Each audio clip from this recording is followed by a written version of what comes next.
We'll chit some chats, you know. Oh, chits and chats. The bonus part. Yeah. Well, so just yeah, if you're already with us, we're just going to wait for LinkedIn to go live. And yeah, this is the not mystery YouTube show, right? So people who have they'll get us on YouTube, but they won't get us on LinkedIn for this particular portion, right? Well, even on YouTube, I just noticed it was a bit slow coming in. So. Oh, okay. No. Okay. But LinkedIn is the long one. So we're learning some new stuff there. Yeah. Yeah. But Joe, you were in I've been KL last week. Yeah, no, I just kept going all the way through. I had a shower after I came back from a party, and then I was fresh, and then I couldn't stop. Since last week? Yeah. No, I'm sorry. I must have missed a word along the way. I thought you were asking about me not getting some sleep. Yeah. We are live on LinkedIn, so there we are. Welcome to the shit show. Welcome, everybody. Sorry, my name. Yeah, you ready, David? All right. Welcome to the shit show. You can try again, everybody. Let's go. All From the top. Here we go. All right. Welcome to the shit show. My name's Andrea Edwards. Oh. No. My name's David Coe. I'm Richard Basolato at the bottom left today. And I'm Joe Augustine. Welcome to the show that tries to, well, just take a zoomed out picture of the world and see what's happening and to make sense of what we call the polycrisis. And if it isn't something that's keeping you up, we kind of feel it should keep you up late at night. But at the same time, as I've said on my post, still an optimistic show. And we also bring on extra guests, guests for diverse opinions and points of view. So today we're delighted to welcome Tom Bedham-Thornhill, a humanitarian operations expert who is now turning to energy, climate resilience, community systems, and sustainable impact. But we're going to hear about his work as a humanitarian leader for over a decade, where he's been managing large-scale emergency operations in conflict and crisis settings, including refugee camps hosting up to 80,000 people in Iraq, Bangladesh, Yemen, and Lebanon. Basically, if you want to be at a dinner where you feel significantly less significant, invite him to your party. So welcome, Tom. Thank you very much. It's good to be here. Thank you for having me. What an apt description. Yeah. What an apt description. I did once. Tom's just the overachiever you bring to the party to put your friends down, right? It's like okay, he's done all these things. Everyone's talked about the good talk, and we've had our good talk, and I go like, okay, wow. and obviously this is not the whole story, right? There's so much more to Tom. So I'm gonna give it to David because you seem to know much more about Tom. Well, indeed. I mean, I had a great opportunity to catch up with him before. And he had come back to the UK where I live, kind of in between things along, and we got chatting along about it. He's got great stories about hiking. I think it all started by a hike. So why don't we start from that? I think an accidental hike that led you into humanitarian kind of work. So why don't you do that, and then we can interrupt as we go along, and if that's okay, and then we'll just bring it along there. And Tom, if I can just get you just a small technical thing, just come in a little bit closer so we can hear you closer to the microphone. That'd be great. Just a little bit closer. Yeah, that'd be good. Okay. Perfect. All right. Your story, Tom. Hit us. Well, in 2013, I went to a friend's house and met someone called Jasper who said, "Oh, I want to go along and hike this famous road in northern Iraq, but I've got no one to do it with," which is obviously how everyone starts their introductions. But we got talking, and 3 weeks later, we were at Heathrow. Our trip started, and the general plan was to walk along this road called the Hamilton Road that was built by an engineer working for the British in 1928. And the road was the last sort of link in the strategic road that went all the way from Damascus in Syria to Tehran in Persia, now in Iran. So it was really important to, as a sort of a means of commerce and a means of diplomacy at the time. And pretty much everything that has happened in northern Iraq since then has in some way happened along this road. And we wanted to use the road as an interesting way of telling a story, as a sort of metaphor to tie in the story of this amazing place, the Kurdish region of northern Iraq. And that was the plan anyway. We were missing some rather important elements, such as skills. We had a nice idea, but not much else. So we started by getting on the bus at Hammersmith to Heathrow Airport in the wrong direction, and everything went downhill from there. But we spent 2 weeks walking through northern Iraq from Erbil, the capital of the Kurdish region, up to a little town called Haji Omran on the Iranian border. And the idea was to make a film, because we thought, if we do this, we're going to be asking interesting questions. We're going to be learning a bit more about the place, and we're not just going to be taking cool pictures for Facebook, which is and sort of sitting inside that echo chamber. The only problem was we had no idea how to make a film. We didn't know how to use a camera. We didn't know how to use a microphone. So we didn't have any money. There was no budget for this. We persuaded we contacted a students' union at a university and persuaded 5 random students to come and walk with us for a few days each. And we're still in touch with some of them, sort of 13 years later, which is quite interesting. It's very strange to see what these students have all done since then. But that's been rather interesting. So we... Safe? Was it safe? 2013. I mean, things have. I think so. It felt very safe most of the way. This was pre-ISIS, so it was a very different place. It was full of optimism, and sort of the Kurds were always talking about independence from Iraq. They were always talking about this like glorious future that they saw for themselves and for their country, for their region. And obviously, a lot of everything changed when ISIS came along. But this was all pre-ISIS, and yeah, I felt completely safe. The Kurds were absolutely wonderful, really super welcoming, especially to 2 idiots walking through the mountains, walking through villages, and everywhere we went, we were welcomed, and people were very, very curious about what we were doing.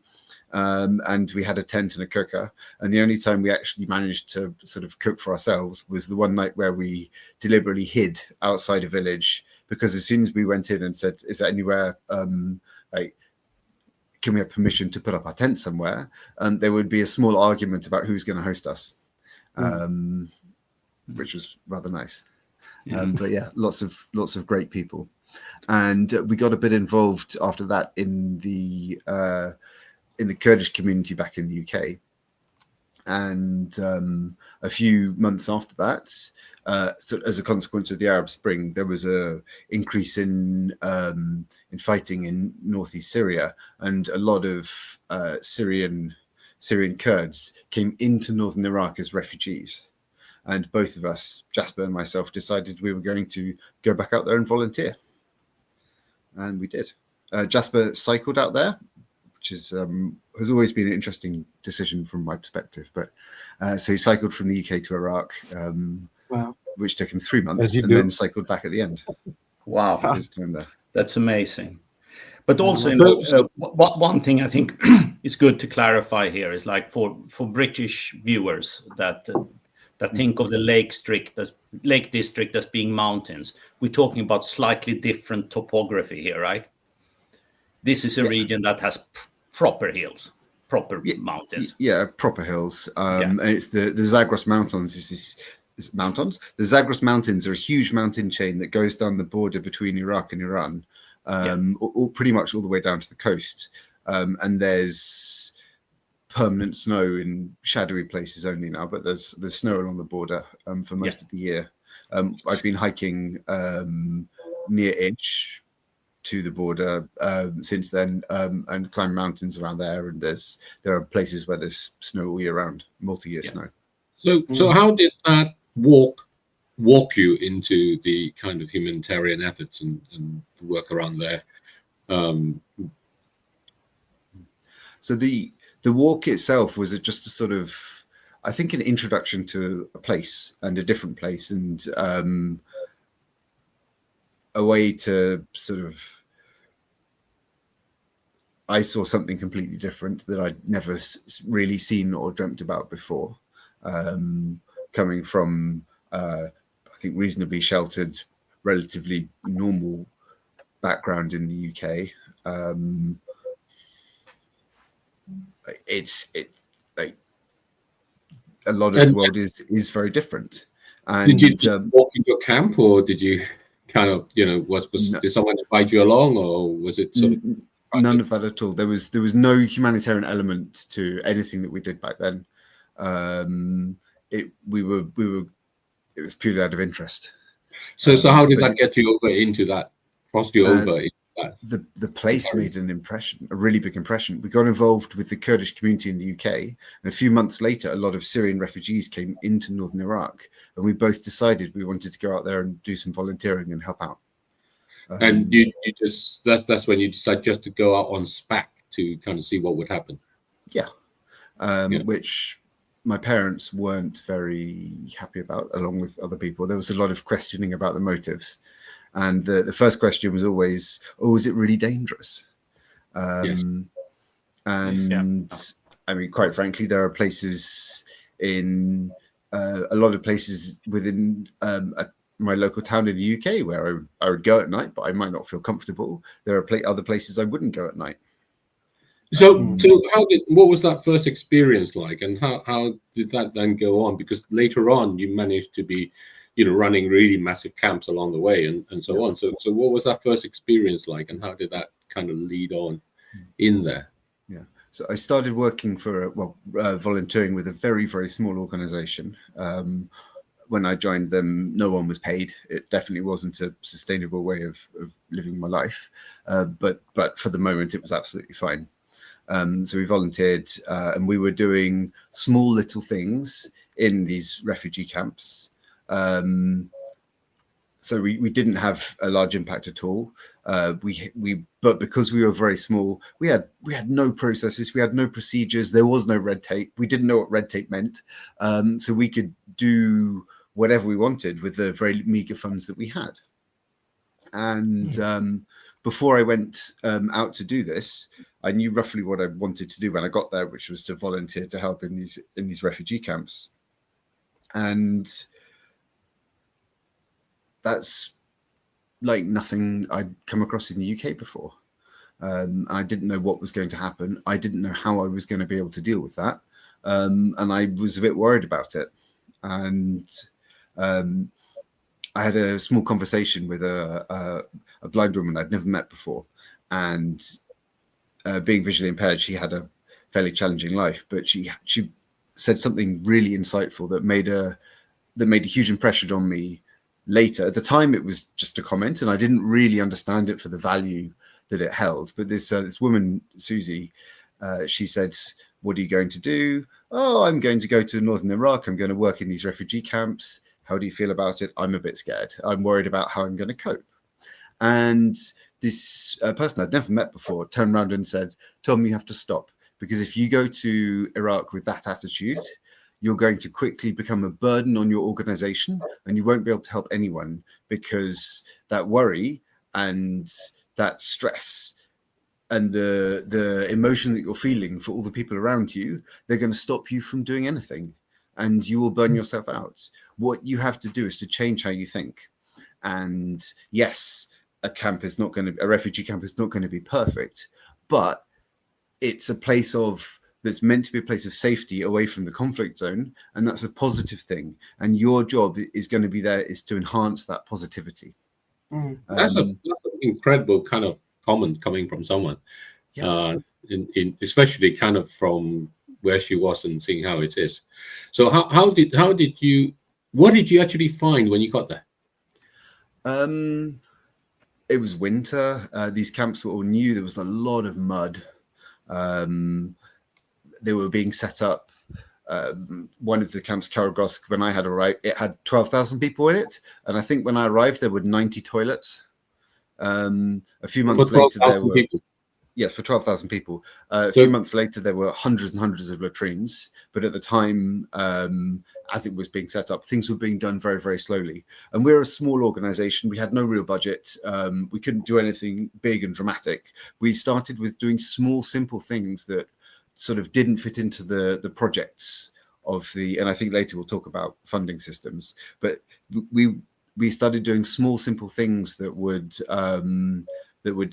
help people to in small ways that were quite meaningful, and would make a small impact. One of the most simple things was we would go around industrial sites collecting wooden pallets, which were being donated to us. And you can put 12 wooden pallets under a standard UNHCR tent and lift the tent up by 3 inches, which means that you don't have, in the winter, when the ground is completely sodden, you don't have that water coming up through the mud into the tent. So suddenly your possessions are dry.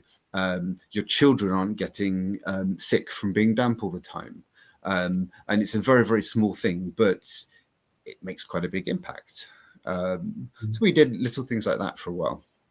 And So, that so time, the tent would be like 4 by 3 meters or something. I'm thinking of the size of a pallet. approximately, yes. Something like that, 12.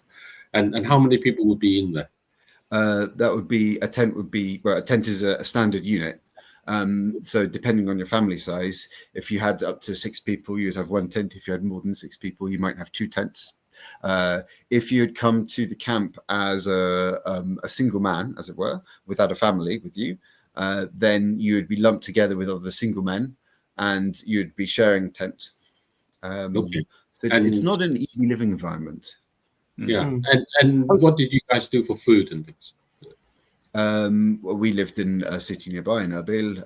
We raised all our living money by running a pub quiz every Monday. Okay. And the refugees, did they have food themselves? Yeah. This was funded. So they had food that was provided by the World Food Programme, and it was a sort of a big box. And then again, if you're a larger family, you might get 2 boxes, that sort of thing. It's quite sort of simple at the beginning of an emergency, although I didn't really know or understand that at the time, but now I do. And as things sort of, as a camp exists for longer, then the way it works can become more sophisticated as there's time for systems to develop. Yeah. Andrea, you would say. Yeah, I was just going to ask you the percentage between women and children and men. Is it more women and children typically in a camp, or is it a pretty even split? I can't. It's so context specific, Right. but my assumption from the work I've done is that with a lot of these camps, it depends on the reason for displacement. So in Syria, people were being displaced because of fighting, but not directly because they were in an active conflict site. They were being displaced by the economics of the fighting. So they couldn't survive. You need 4 things to stay in a place. You need to have good security. You need to have access to some form of services such as electricity, water, etc. You need access to markets so you can buy things and so you can earn money. And those are the really important things. And the economy collapsed and people couldn't survive. So whole families would up sticks and come into Iraq, leaving 1 or 2 people behind to look after the farm or the land. Yeah. So typically with refugees, when they move from one country to another, so we see it with the Rohingya moving into Bangladesh, there can be resentment for them. But in this case, it was Kurds moving into another Kurdish territory. Was the Kurdish community in Iraq supportive? Yeah, they were. And given that the situation, if you were to fast forward a year or two to ISIS coming into northern Iraq in a really big way and taking the city of Mosul and displacing 2 million people, I think the Kurds were astonishingly generous. That's not fair. I'm doing a disservice to the rest of the citizens of Iraq.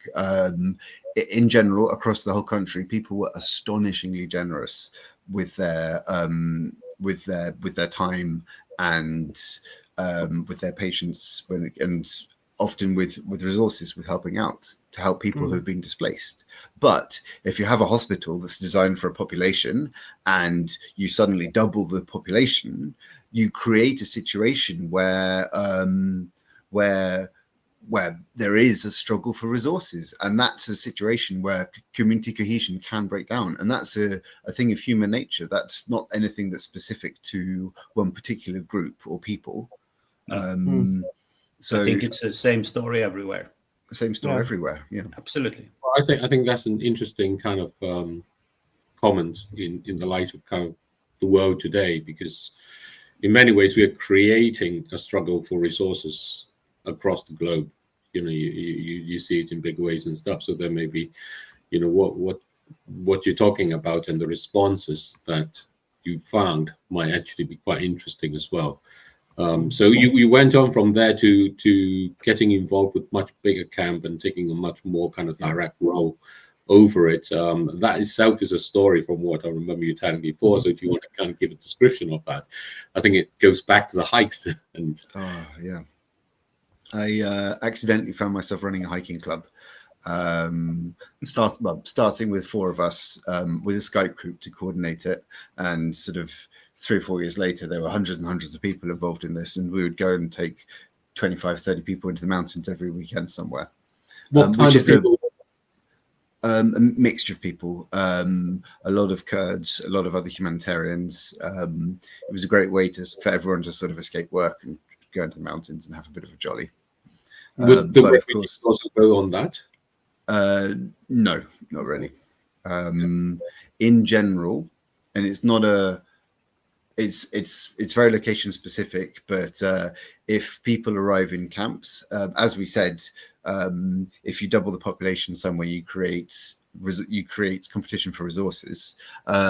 People are, however generous they are, they will get, like, there's only so much generosity that can be given in a way for a lot of people. So there is a tiredness that can come from that, where over time people will become less generous about it.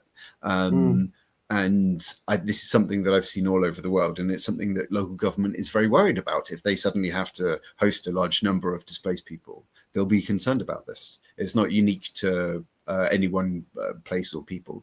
And so if there is a displacement camp, in general, especially towards the start, access is quite controlled, so people can't just wander in and out all the time. And there are plenty of reasons for that, including security as well, especially in a conflict zone. Okay. So back to your hiking club. Yeah. So every Saturday we go into the mountains and we go hiking. It's a bit of a responsibility, especially as there are in some places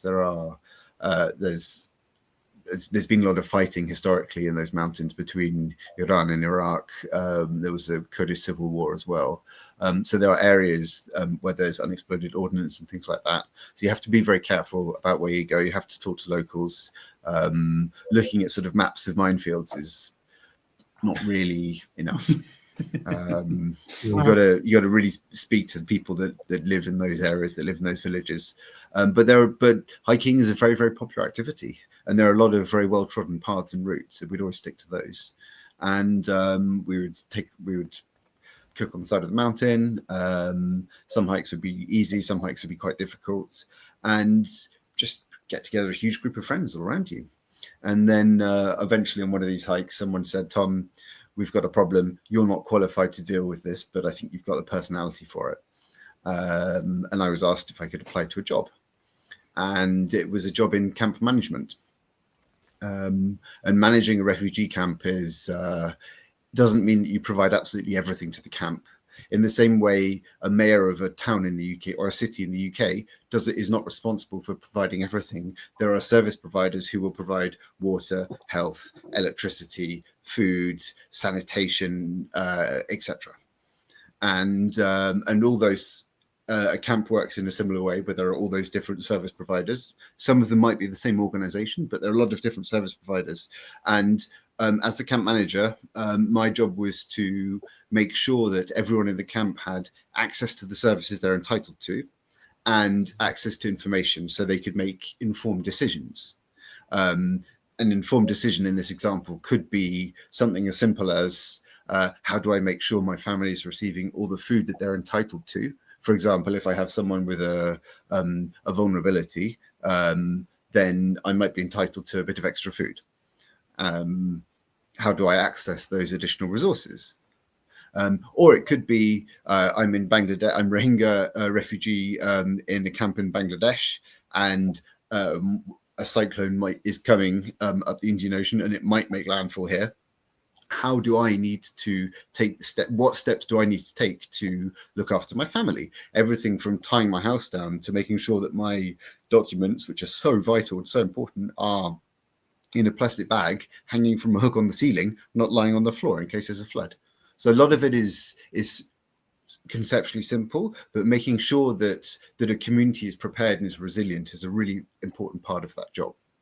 And then the third bit, which arguably I think is where the biggest impact is an area of coordination. It's not an area of any kind of implementation. So an effective camp management operation is the information generating machine for a humanitarian response. So we will be the ones who will be flagging the needs and the gaps within the camps that we're responsible for, so that resources can be directed to those locations. And if you take that first camp in Karagosk, that's one camp of 12,000 people. It's always challenging, but it's relatively simple in that scenario to say, okay, we have one single camp here. This is what the camp needs. We need to make sure those things are provided. But if you take Cox's Bazar in Bangladesh, it's a large camp full of, or I'm not sure now, but approximately 800,000 Rohingya refugees who have come from Myanmar or Burma. That's divided into 36 camps, but they're all mostly lumped together in one place. How do you share your resources evenly and fairly around that? You can't just give assistance to the people who are the loudest or the people who are the closest. You need to make sure you're giving it to the people who really need it.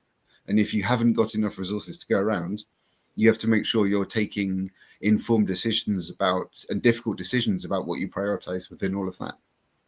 So what was it like Wow. then? I mean, so what was this camp that you were asked to go and manage? Was it, I mean, how big was it? What was the resources like? It's had, because no one else wanted it. no other organization wanted to run it. There were some political challenges around this camp and the organization that was managing the camp, but it had 82,000 people in it, which is a lot, and different challenges with large populations of that size working in that sort of area. Everything from making sure that there's enough water and electricity. Water can be a problem. We're close to the Tigris, but so there is river water nearby, but that's not drinking water. That doesn't meet the standards that you need to have for safe drinking water. So there's all sorts of different challenges there. With such a large camp, there are lots of different service providers. So it might not be one organization that's providing all the health services for a camp that size. There might be several organizations. And if you have something like a school with a curriculum that's the same everywhere, then it's easy. You just say, okay, my camp has 3 schools. I'm going to divide the camp into 3 geographic segments, and then students or potential students in segment A, you go to that school. Here, you go to that school. That's simple. But when you have health services, where there might be a minimum package that's agreed with the government of what's provided, there are often it's such a complicated, primary healthcare is so complex and complicated in a way because there are so many different things you can do. And perhaps one organization is providing dental services, but not another organization. They might have one clinic over here with some services, a different clinic will have different services, therefore, and you've got to then try and make sure that people still have access to what they're entitled to within this area where there's suddenly it's not quite so simple, it's not quite so easy. And then you have to make sure that all these different organizations are communicating and coordinating together when it comes to things like preparing for in the health case, like there are certain diseases that come around, especially in that sort of environment. Cholera can be a bit of a problem. Are all the health organizations working together, sharing the same messages so that we're combating misinformation and disinformation? Are we working together to make sure that things like vaccine drives are being done properly, so that kids are getting vaccinated, all those sorts of things? And those simple structures are really important. And in Bangladesh during COVID times, the schools were closed, and suddenly you've got a whole generation of kids who have had none of that structure in a place where there is nothing to do. And that changes how you socialize, and I think makes life very difficult and challenging for people, even harder and more challenging than it already was.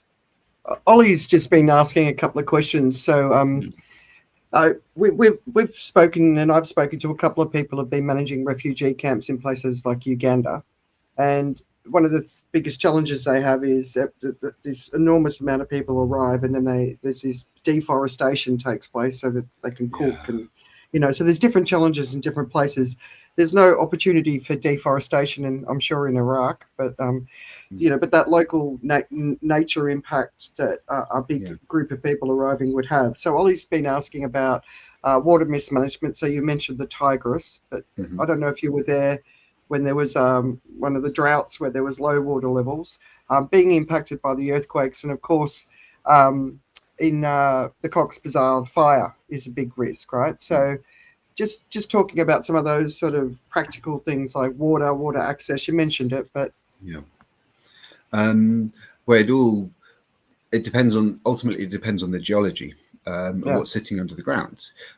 Where, if you have to build a camp very suddenly, where do you do it? You build it on land that's available, and if people have housing and property, then they're not going to want to give that up. So that you can move a load of extra people in there. So therefore, you have to use government land. In Bangladesh, the camps are built on what used to be a national park.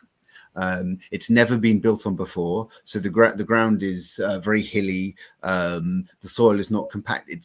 Soil is not really compacted, so there's huge problems with landslides and things. 800,000 people moved in there, and a month later there were no trees within 15 miles because everyone was burning them because they had to cook. So there's a huge program there to provide gas canisters so that people can cook without cutting down trees. And then since then, there's been a huge reforestation program, which also does a lot of work to do with slope stabilization as well. Landslides are a huge problem in that area. Some camps, David, sorry.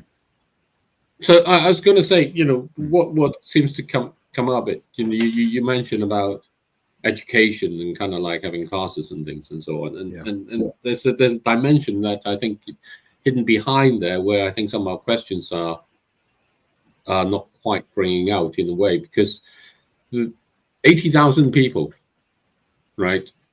So is this 80,000 people sitting around doing nothing, expecting things? Or is this 80,000 people going to school, going to work? What is it like?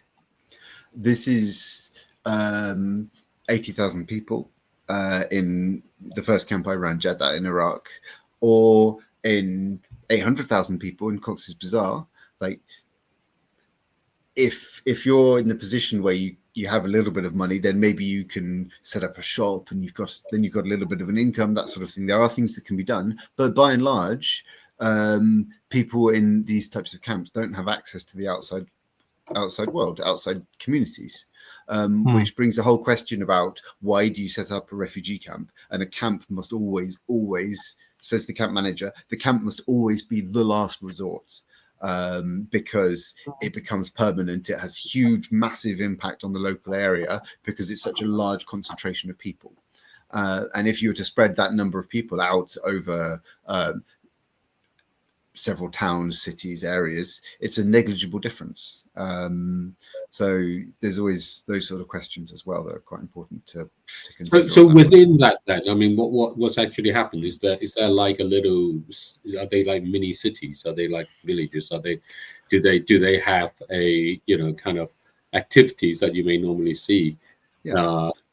Can are they recognizable in that way, or the images we're showing is bodies lying around? Yeah. People just sitting around doing nothing. Yeah, and there is not very much to do, and that's a sad fact of life.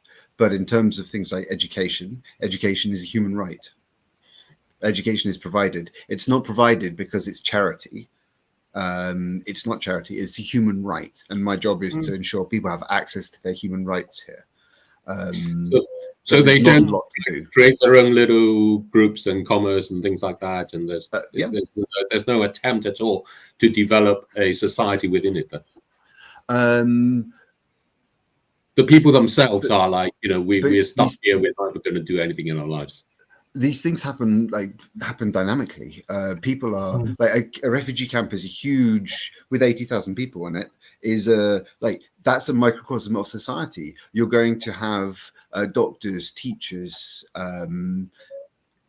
all sorts of jobs and professions represented in that group. You're going to have people that were successful businessmen. You're going to have people that were not successful businessmen before, and women.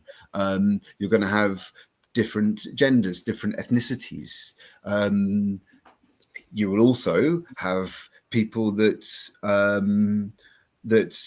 will do things that require law enforcement. There will be people who will commit crimes. They might be perfectly nice people who are driven to this because they have needs for their family. They might have other motives. They might be organized crime. But it's a huge microcosm of society. You've got everything in there. And people are social animals, and often you will find that communities develop all by themselves. They do it organically. So setting up a community is challenging and difficult, and you'll never get it right from the outside. What I have done a couple of times is to set up some sort of community representation, where we say, okay, we've got 80,000 people here. It's very, very challenging to actually listen and understand to the needs of 80,000 people. But if we have a smaller group that we can work with, then we can listen to that are representing their own community. Then we listen to their views and we listen to their concerns, and we try and change the way that the programming is done, so that instead of having this top-down global model of which is in a way sort of what we have, where money goes from a donor to you, an agency, down to an NGO, and then gets implemented, and then the work gets implemented, and all the planning is down this way as well. You try and sort of set up systems where the community participates in their own humanitarian response, where they're involved in that community engagement. They have some sort of ownership of it because they can influence decisions that are made that affect them. And that's really, really important. And that's a huge part of what I've been doing as well. More specific examples or tangible examples of how that actually works, or situations that... What's a really good example? In Bangladesh, in the Rohingya camps, there was something called a Women's Participation Project, which was fantastic, is still fantastic. And that's just about working with women in the camps to provide simple things like skills so there can be an income, but also looking at things like talking about important topics around how do you plan a family, and how do you keep yourself safe? How do you raise concerns if you don't normally have the ability to raise your voice and say, I've got a challenge, I've got a problem, you suddenly put people together, then it's easier to say, look, we have a problem. It's a group thing. We have a challenge that's not working. So it becomes social. It becomes a way of developing skills, that sort of things. I've also done stuff with trying to make those sort of things more formal, so that a bureaucracy like a government is any government, including in this country, will often struggle to speak directly to individual people and hear feedback from people. It's much easier to get representatives. The Prime Minister of the UK doesn't speak to everyone in the country. There is a system where you have MPs who represent areas of the UK, and they're meant to bring the views of their constituents up to Parliament for discussions and challenges. So systems like that are put in place as well. And those structures, they need to be something that can be understood by the bureaucracy and the system that surrounds them, but also something that's usable and actually meaningful to the communities that are involved in them. Because if you ask me to represent my community, whoever that might be the community of geography students who study climate change, there might be the community of humanitarians, there might be the community of people who are thinking about changing their careers, whatever it is. I can do that only to a certain extent, and I will only try and do that if I think you're going to listen to me. If I don't think you're really going to care about what I'm saying, why would I bother? And therefore my voice is not going to be heard. So it's very important to make sure that to try and make sure that stuff happens in a sort of two-way way. But it also comes down then to sort of the big picture and funding models and that sort of things. And it's always been this sort of approach where countries and large bodies like the European Union will provide money to UN agencies. Historically, for example, in the UK's Foreign Commonwealth Development Office, USAID, ECHO, which is from the European Union, and lots of other ones, other countries were involved in, have always been involved in this. The money goes from the donors to the UN agencies, to the NGOs, and then eventually to local partners. And every single layer of that adds some form of oversight, like coordination and compliance requirements and that sort of thing. The money might go to only one specific project. So if I've got money for a community engagement project and I come across a problem over here, I won't be able to deal with it because my money and my indicators are for one particular purpose. And that's a bit of a problem as well. And especially when those things are really cyclical and short duration. So if I've got a 6-month project, then my planning horizons are 6 months. And I might personally, as a project manager, say, okay, I want to be in a position in 2 years when I can do X, Y, and Z. But it's very, very hard to put things in place to get there when my planning horizons are kept so short and so small. That's part of the nature of... Sorry? Well, I was going to ask you, what were some of the better funding models or examples of them that you come across? Yeah. Oh, there are some really interesting ones. There's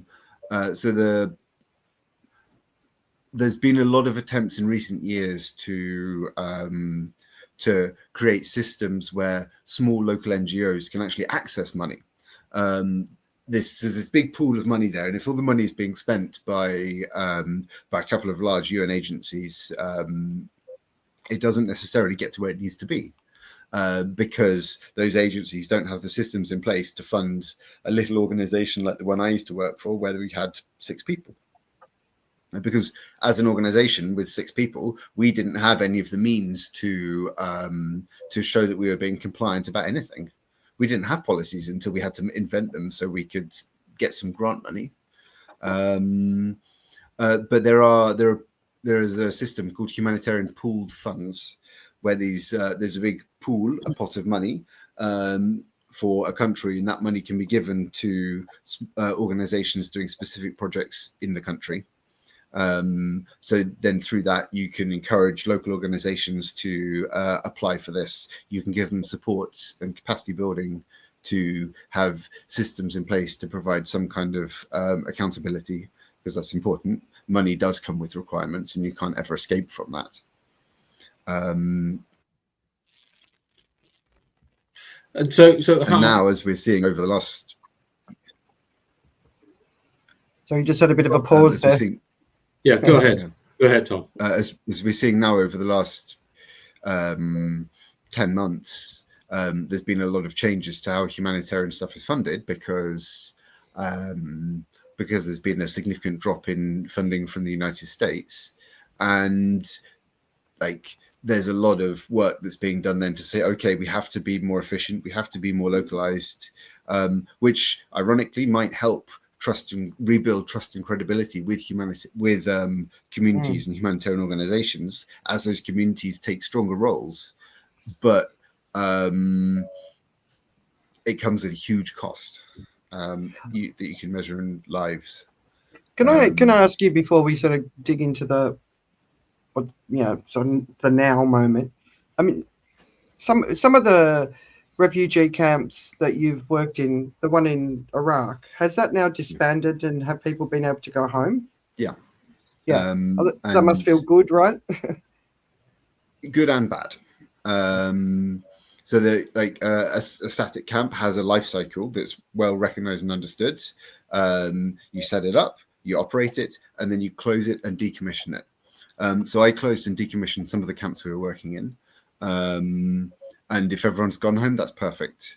Often what will happen is the population of a camp will drop off, and the people that will remain behind are people that, for whatever reason, don't want to move. Maybe they don't feel safe going back to where they were from. Maybe they don't have a house to go back to, all these sorts of things. And for those people, like, they then get stuck because the camp population decreases over time, and the ones who remain are the ones who can't or don't want to go home, and might not have the means to go somewhere else. And at some point, a government figure will turn around and say, okay, we need to close this camp now. And then those people will be asked to go somewhere else. They might be incentivized. There are ways that you can take them back on a visit to go and see their old town, to say, okay, let's go and see it. Let's see what it looks like. Let's try and set up systems so you can, and programs in your town so that you can receive some support there. But also there will always be people who don't want to leave, and there will be a tension there. And at some point, people are asked to leave. And how long would people have stayed? I mean, this life cycle, is this 1 year? Is this 10 year? I think the average lifespan of a camp is 20 or 30 years. So you would be asking someone who was born there, lived their entire life through it, to go? Not necessarily. The camps I worked at in Iraq were all, they came into being very suddenly. So if we take the camps that were part of the Mosul response, a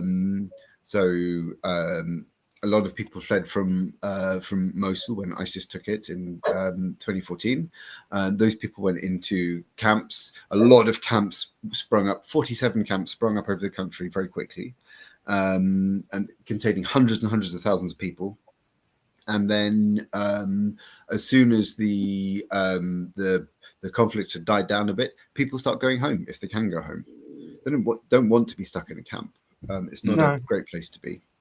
I think that's the important thing that people don't realize, right? From 20 to 30 years, I mean, when I was living in Thailand, we had a lot of Burmese migrants who managed to get work. So the construction industry obviously is a big one. Yeah. But all along the border with Burma in Thailand were these refugee camps. And it's decades, right? And they've got no rights. Jordan's been talking. They can't take the Palestinian refugees from the war in Gaza because they've done it before and it almost broke the country, right? So the pressure on the countries taking the refugees is enormous.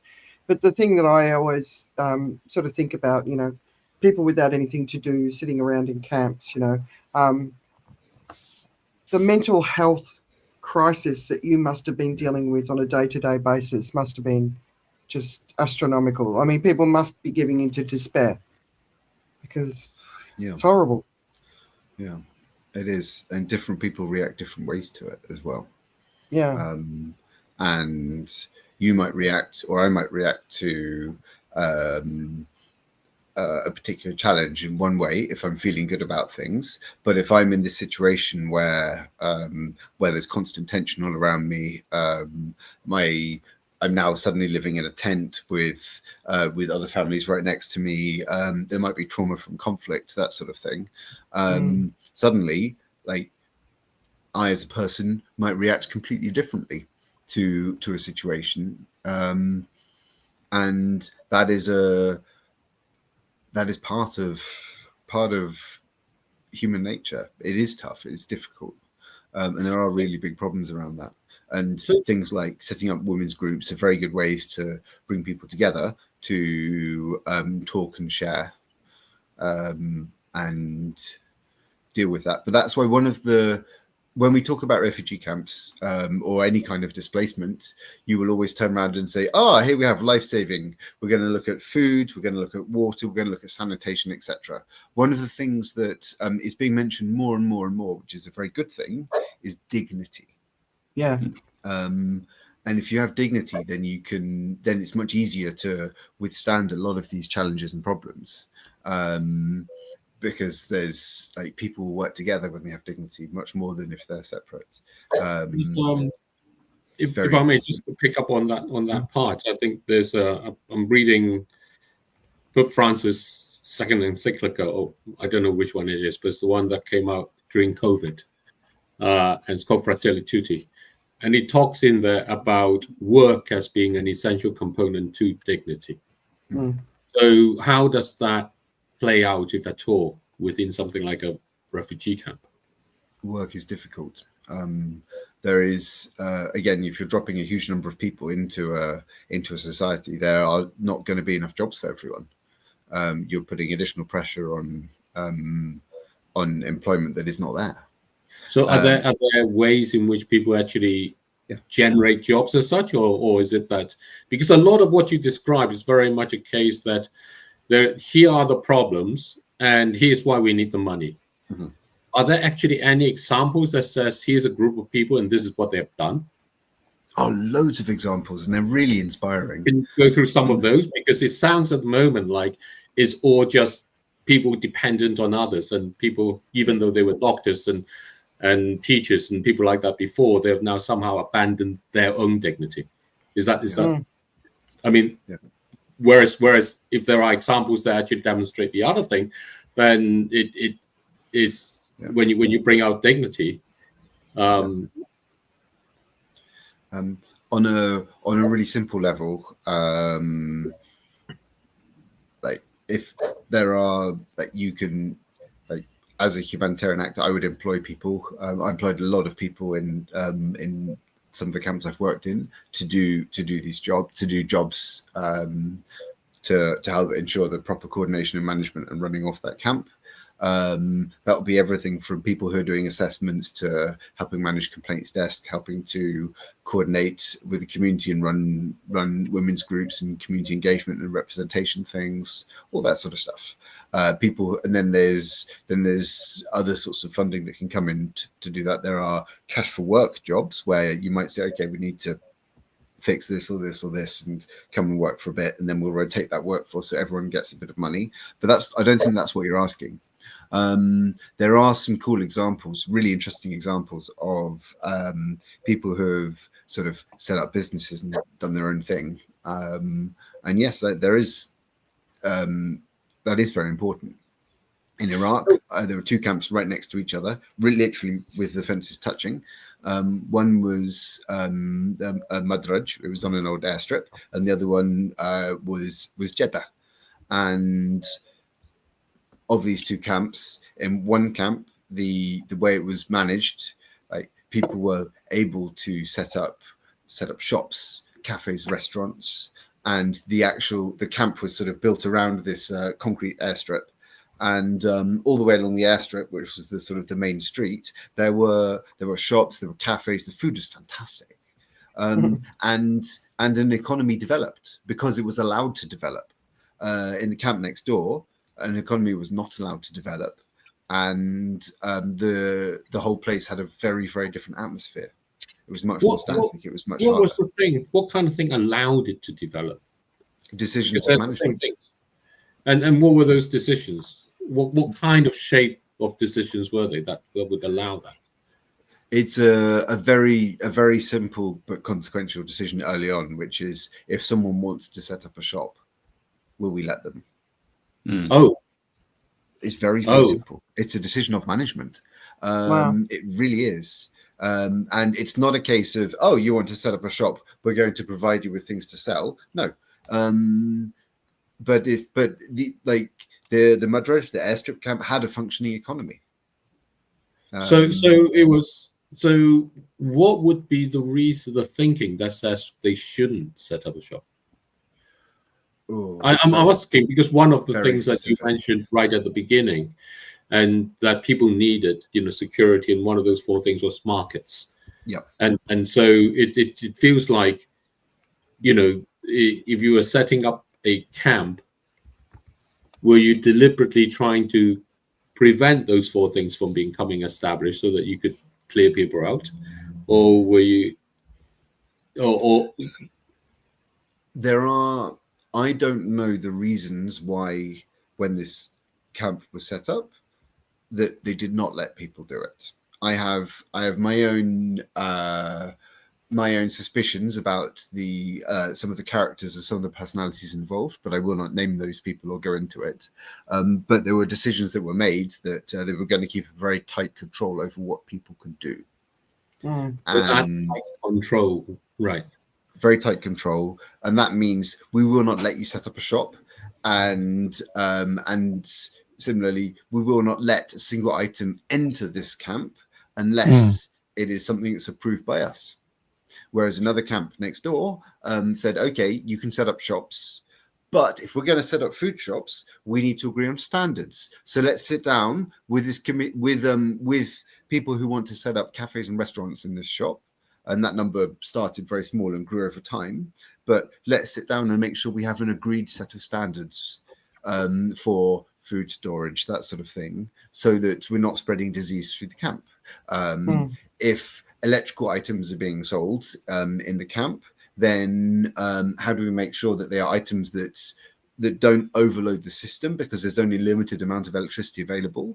How do we make sure there's a safety element to this? Fire is a huge problem. Yeah.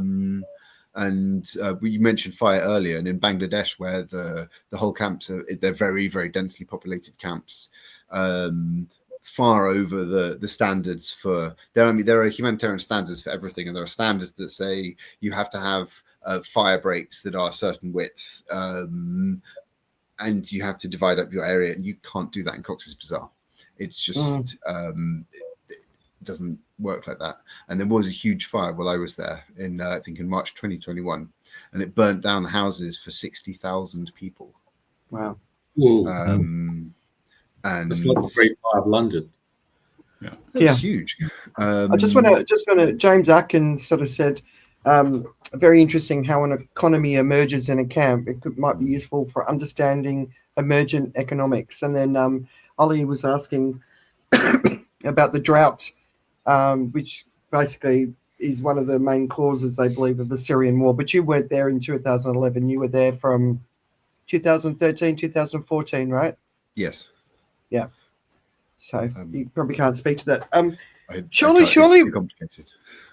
Surely we're at a point where globally we should have a model for how we run refugee camps, so that the people who are forced into these situations get the best possible, I mean, it's not going to be a great situation, but it's as good as it can be, where human dignity and obviously safety is at the core of that, along with the basics like food, clean water, that sort of thing.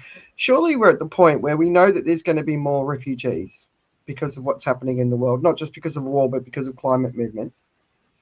Can't we set up a global approach where we do this so that we can do the best job possible? Like, why can't we do that?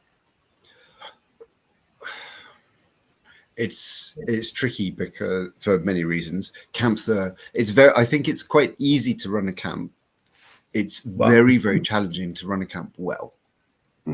You can run it easy by just sitting there, shutting your eyes and dictating a few orders. But running a camp really well is very, very difficult. And most people who are displaced do not go into camps. Camps are a tiny fraction of the displaced population. I can't tell you what that fraction is, but it's very small.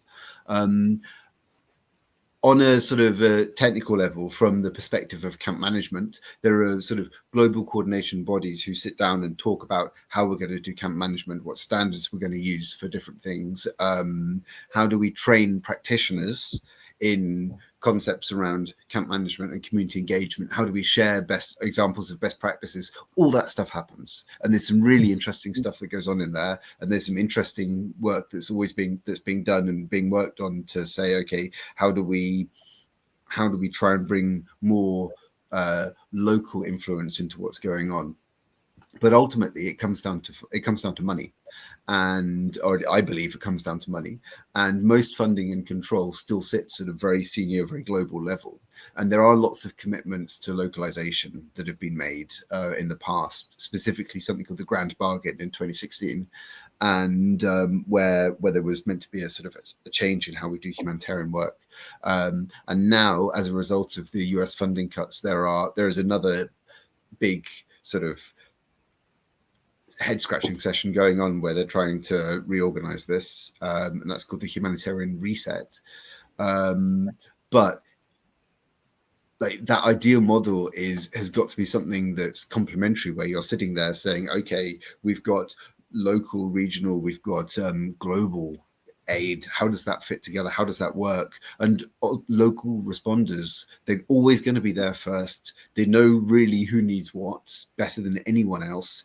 That could be community groups, municipalities, national NGOs in a country, but they're always going to be the first to act, and they will always be the last people to leave.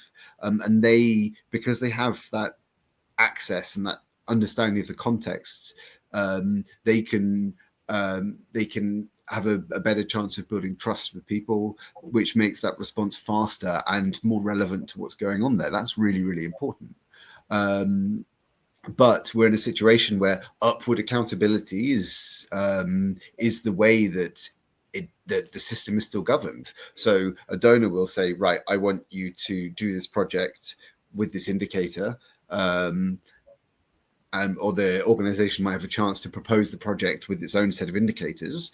But that's the accountability there, the institutional accountability is, do we meet the indicators agreed on with the donor? Not so much do we meet the indicators that we've agreed on with the community. That's a really big problem. And then the local actors, whoever they are, will often carry the highest security and the highest reputation risks in a humanitarian response, and they have the least protection, the least amount of insurance in whatever form that might take. I think that's really sorry, 1 second, David. Earlier this month, I was at the opening of a memorial to humanitarian workers who have been lost. And it's taken a long time it's taken 10 years to get this to the position where it's up now. But now there's a memorial in London to lost humanitarian workers, and 383 aid workers were killed last year, which is far more than previous years. And most of those people are going to be local staff of organizations. And that's really important to remember. And when a British national is killed somewhere, that hits the news far more than it does when something happens in a country and local staff are killed. Yeah.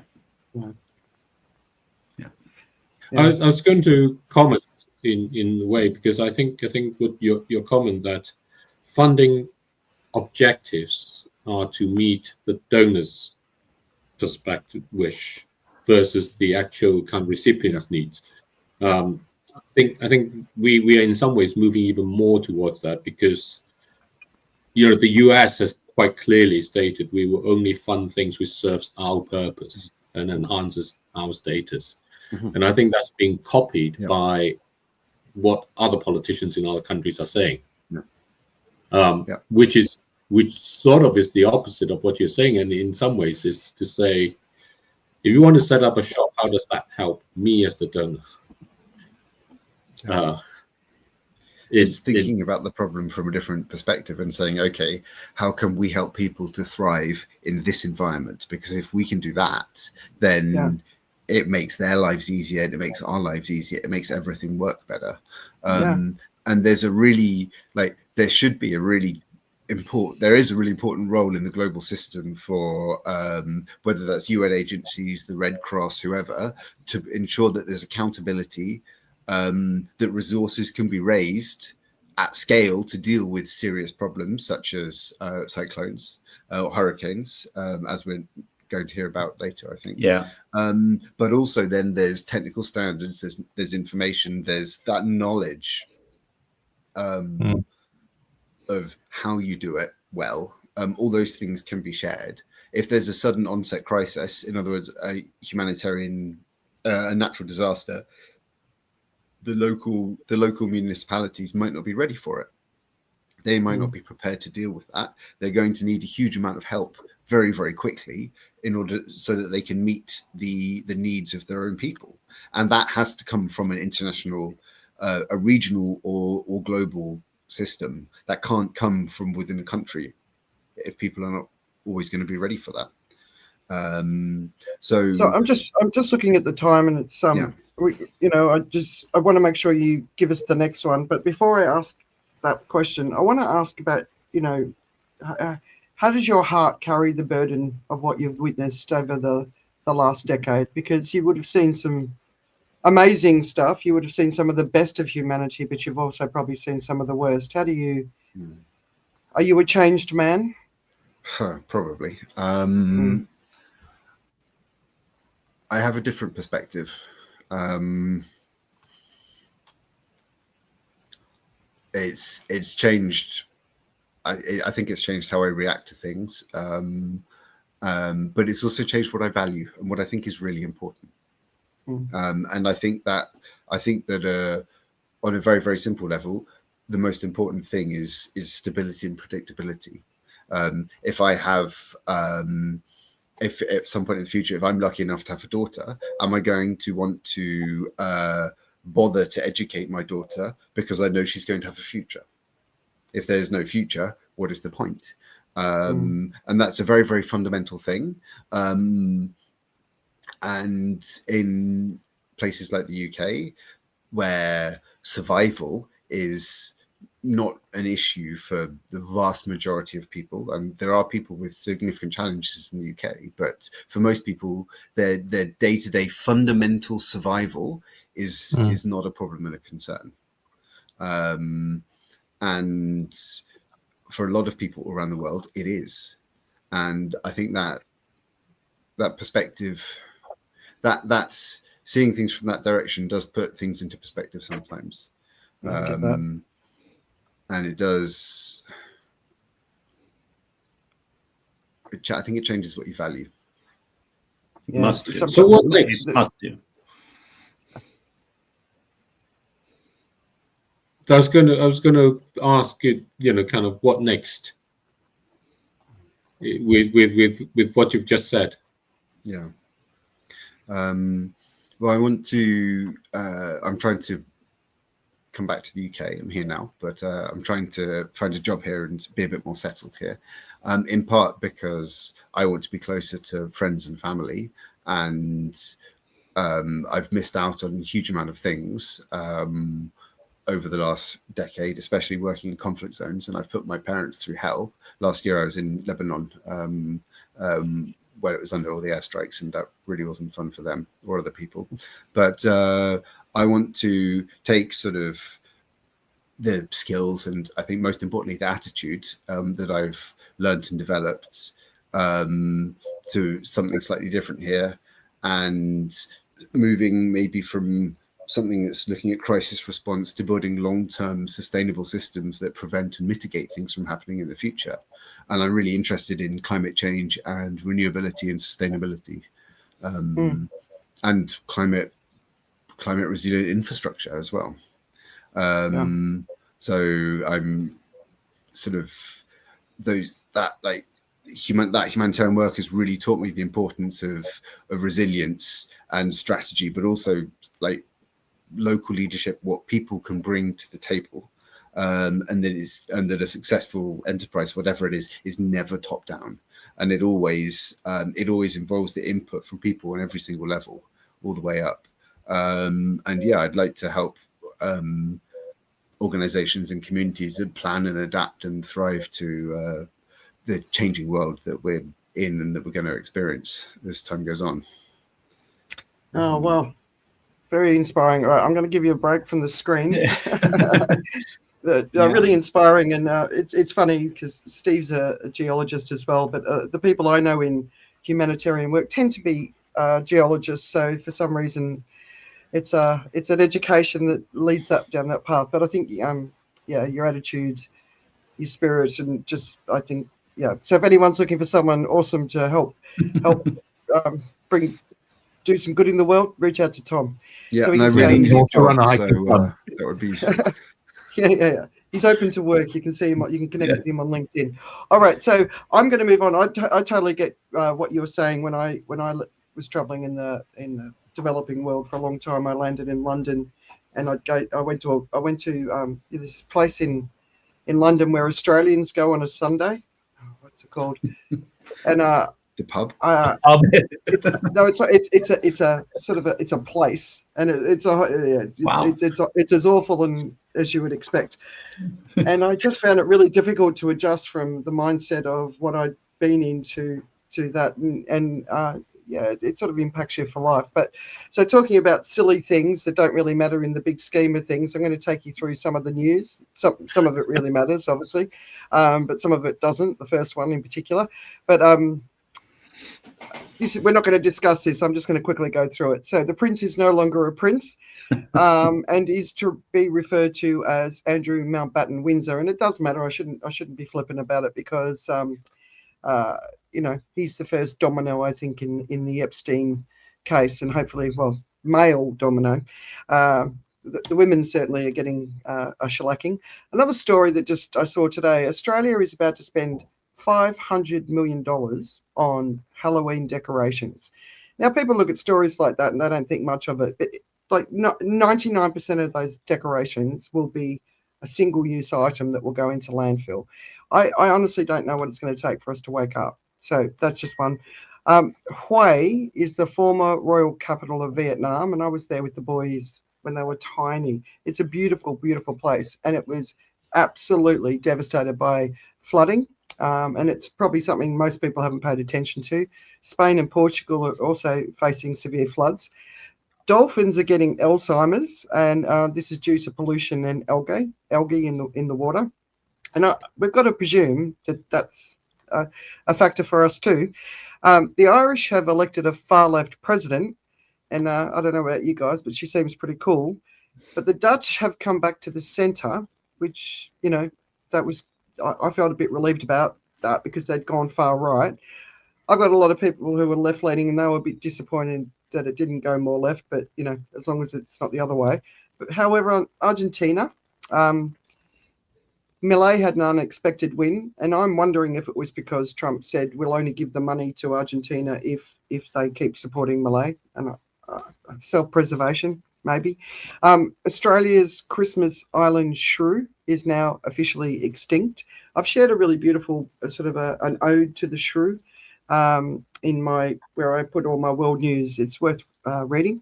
OpenAI has shared data on ChatGPT users with suicidal thoughts or psychosis, and it's 0.07% of users, but with 800 million users, that means we've got hundreds of thousands of people in our communities that are dealing with this. And then, of course, the US shenanigans against Venezuela.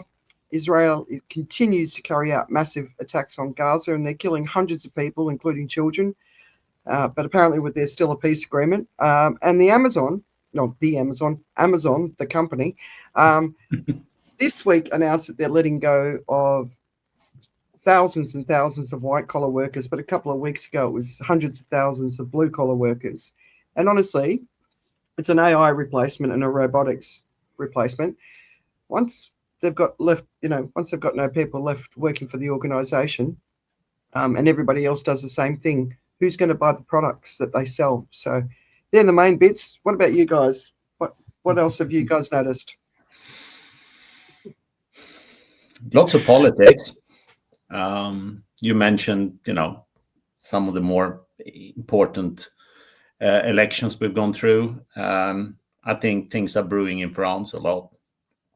I can't see this lasting in any sustainable way.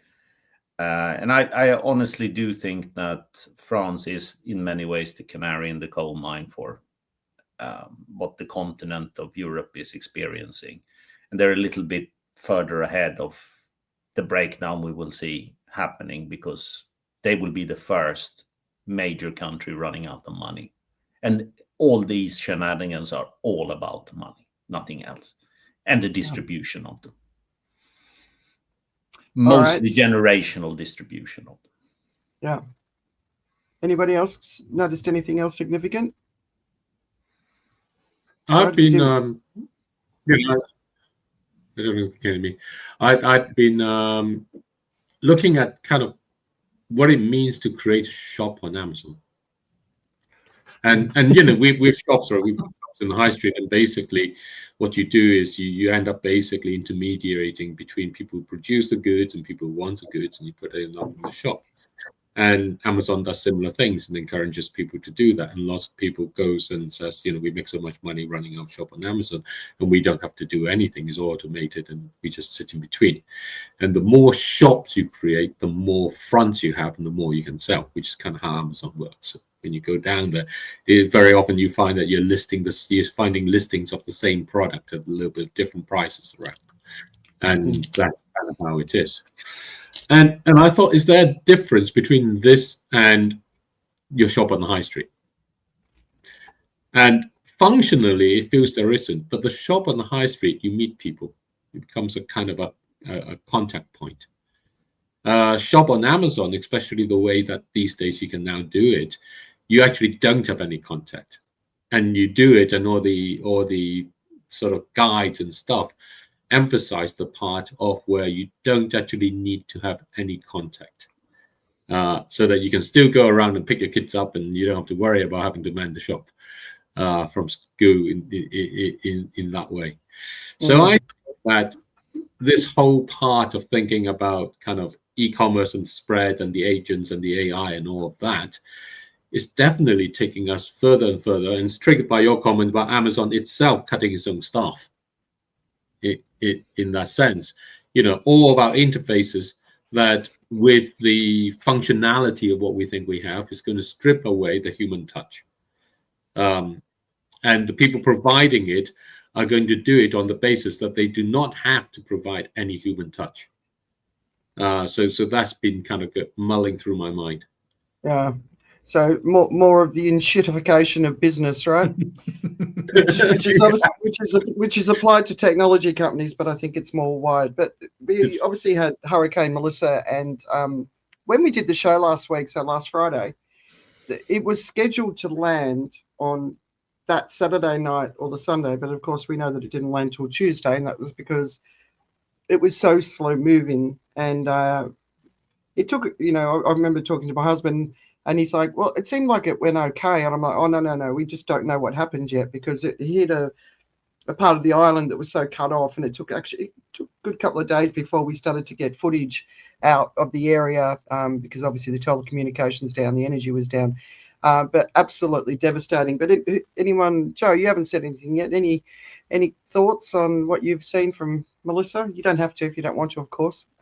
No, I don't really. I was processing what Tom was saying. I had a few ideas, but they all passed by. But no, I was just actually more taken by all the fawning by the countries that have been saying hi to Trump. But I think we're going to be talking about that later on as well in the show. Yeah. But anyone want to talk about Melissa?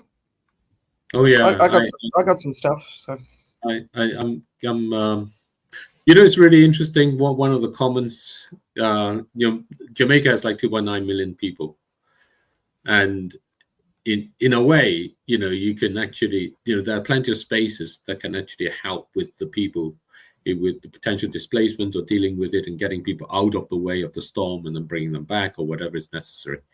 And it goes very much into this sort of, aspect of how do we deal with this? Because quite seriously, this is like a time when a major country is still pretty big, kind of geographical size and everything, and a tourist spot, right? Lots of people go to Jamaica and the Caribbean for their holidays and for the rest of it. It's being devastated in a way that actually people everyone is going to see it for years to come. And we're going to find this is kind of first contact in some ways with our everyday reality of climate change. Yeah. But the thing that gets me is in the news is pretty much relegated to some minor item, at least in the UK. You have to start searching for it. This storm? The storm. Yeah. Oh, wow. Okay. That's interesting. Well, let me give you a few facts, right? So I was watching another video with a system scientist who said basically what we're going to start to see is we're going to start to see these big systems start to join. So and then next year, and it's not a case of a new normal. The next year it'll be even different, so it'll be bigger and bigger and bigger. So that's one of the things. So they're talking about it as a category 6, but that doesn't officially exist yet. But it meets all of the parameters for a category 6. We don't know the true impacts, but it did wipe out the breadbasket. They think it's erased at least a decade of economic gains in the country. But one of the things that was just briefly mentioned in a piece that I saw was that 70% of the country's lost the electricity, but they're expecting temperatures up around 100 degrees Fahrenheit, which is close to 40, right? So it's going to be horrible. So early models said that it's going to suffer losses of 14 billion US and Cuba 5 billion.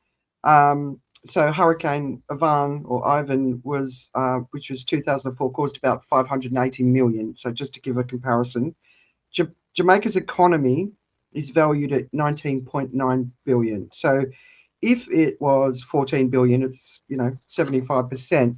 But since then, AccuWeather is saying it could cost between 48 and 52 billion. So it's double their economy. Beryl was estimated at 32 billion, and then the reinsurance industry, who I find really interesting, they're saying the impact could be anywhere between 30 and 250% of Jamaica's GDP. And I actually don't know how you do such a wide percentage, 300 to 230 to 250%.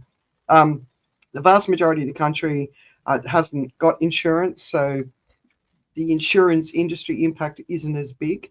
But, the GDP estimated in Jamaica is around 20 billion. And then you've got economic impact between 30 and 250% of GDP. So it's going to be massive. It's going to take years, decades to overcome. Obviously, it's impacting the tourist industry. The global response seems to be there, but let's wait and see. But yeah, anyone want to talk about that from an economic perspective? Do you want to jump in, Richard? Or yeah, I think you're describing it quite well, and these early estimates, they're obviously fraught with a lot of uncertainty. But historically, what happens is they only go one way, and that's up. We always lowball the first impact because there are secondary and tertiary effects that happens. But the insurance bit is very, very important because the transmission mechanism will look very different in a place like Jamaica than what it would have done if it hit Florida. So places like Jamaica don't have widespread insurance. So in that sense, the insurance companies will not take a direct hit. If it had hit Florida, they would have, and the reinsurance industry would eventually have repackaged this and reset rates for next year's insurance, etc. So that transmission mechanism will look very, very different in Jamaica, where the impact is direct and not insured to a third party. So devastation economically will be bigger because there is no one to pick up the bill. And that makes it, I think, a lot more difficult to forecast how this will evolve, because there is a clear risk to me that Jamaica will cease to exist as we know it, because people have basically been wiped out. I don't see now in any circumstance how you get an investor in to build a new tourist resort, because ensuring that for a future event like this will kill the economics of it. Yeah, and to put it into context, NVIDIA made 5 trillion in market cap, sort of in the size, I think, this week. So it became sort of like, whoa, a $5 trillion company. The one-day move is about $80 billion. So just to put that into context, so the focus the world's focus, and this is the thing I'm finding, this is the thing I've been finding over the past week, really feeling in a way, in a very visceral way, is that the economy that we look at as the economy doesn't actually represent the daily experiences of people anymore. It's so funny. I haven't even thought of it from that perspective. Wow. Tom, if you want to jump in, just speak up and we'll let you in. Yeah. Okay. That's, yeah. Maybe what's his name, Jensen, whatever the guy who heads up in the video. Maybe he can make that one-day donation to Jamaica to get him through, right? Yeah. Okay. Well, it's nothing for him anymore. Right. So we're coming up to COP30, and what happens before COP30 is a lot of reports come out, and if you're paying attention to the planetary crisis, it's a really good time to sort of get up to date with the numbers. It obviously isn't the full year of 2025 that they can assess, but a lot of stuff comes together. So we started the week with Antonio Guterres, who's been lamenting that he hasn't done enough, and I think he's done as much as he can in the role that he's got with the support he's got. I think he's been really cutting through. Whether or not people are listening is another thing, but basically devastating consequences now inevitable, but emissions cut still vital. And he's sort of he will continue to speak up with his great one-liners. But then there was another report that rising heat, so it felt like 40 degrees Celsius, the real feel in Singapore just about an hour or so ago. It's steaming hot, which is unusually hot. But rising heat kills 1 person a minute worldwide. That's a new report. A lot of the figures go up to 2023, so it doesn't include 2024, which is the hottest year in 125,000 or 150,000 or whatever it is years. But basically, heat-related deaths have increased by 23% since the 1990s. And an average of 546,000 people a year died between 2012 and 2021. Any thoughts on either of those? Sounds low to me, 1 a minute. Yeah. Honestly, it does. Absolutely. I think it's far more than that, because that would imply 60 an hour.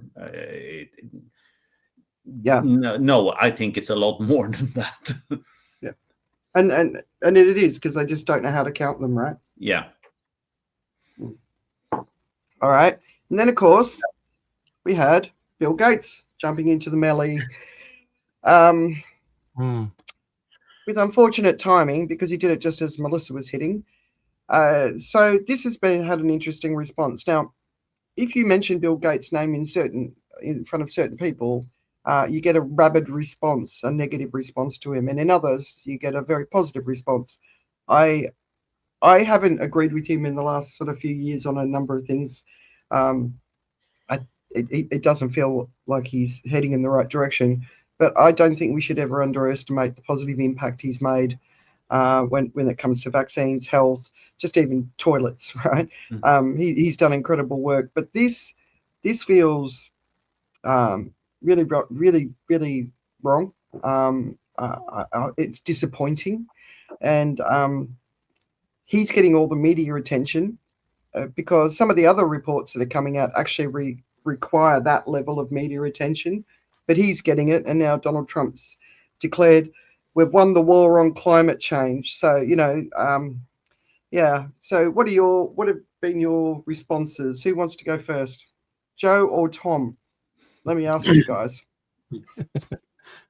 just for a change. Anyone? Well, All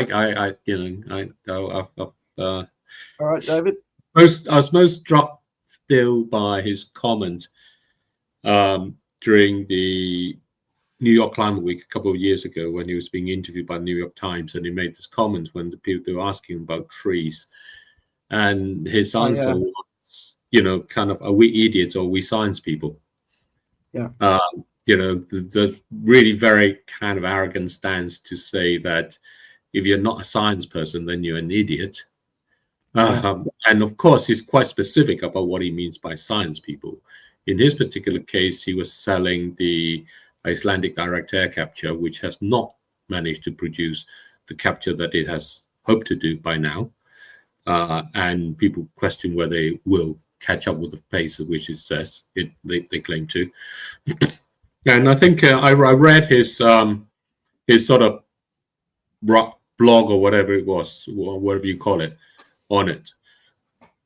The thing about it is, all of these things are little facts that comes out. We need to cut emission, we need to take care of people, we need to do these things. It's not enough to do one, you've got to do all the others and bits and so on. The part I find most about it, and I go back to Tom's comment about dignity, is that he is very much this patronizing patriarch who says, I tell you what you need to do. Mm. You get the sense at the end of this is, where is the individual? They're all just, you're treating everyone as a victim. And at the end of it, supposing you arrive at all of these things that you've done and you've made it possible, they have no place other than to go and be the commodity that buys your Microsoft in this model that you have, because that is what all you're offering. That is all you're saying. And I think when we look at climate change at this particular moment, this is probably the most important. How can people discover a purpose and meaning to their life, knowing that they are under challenges, knowing that those challenges are not going away, and then because they have that purpose and meaning in their life, they can then actually see this as a path forward. I think Tom mentioned a comment about, if you don't see yourself as having a future, then what you're not gonna do anything that's the right thing at all. And the thing I came out at the end of reading that blog of his was that, sure, you're saying you can fix all the problems, but look at our world today.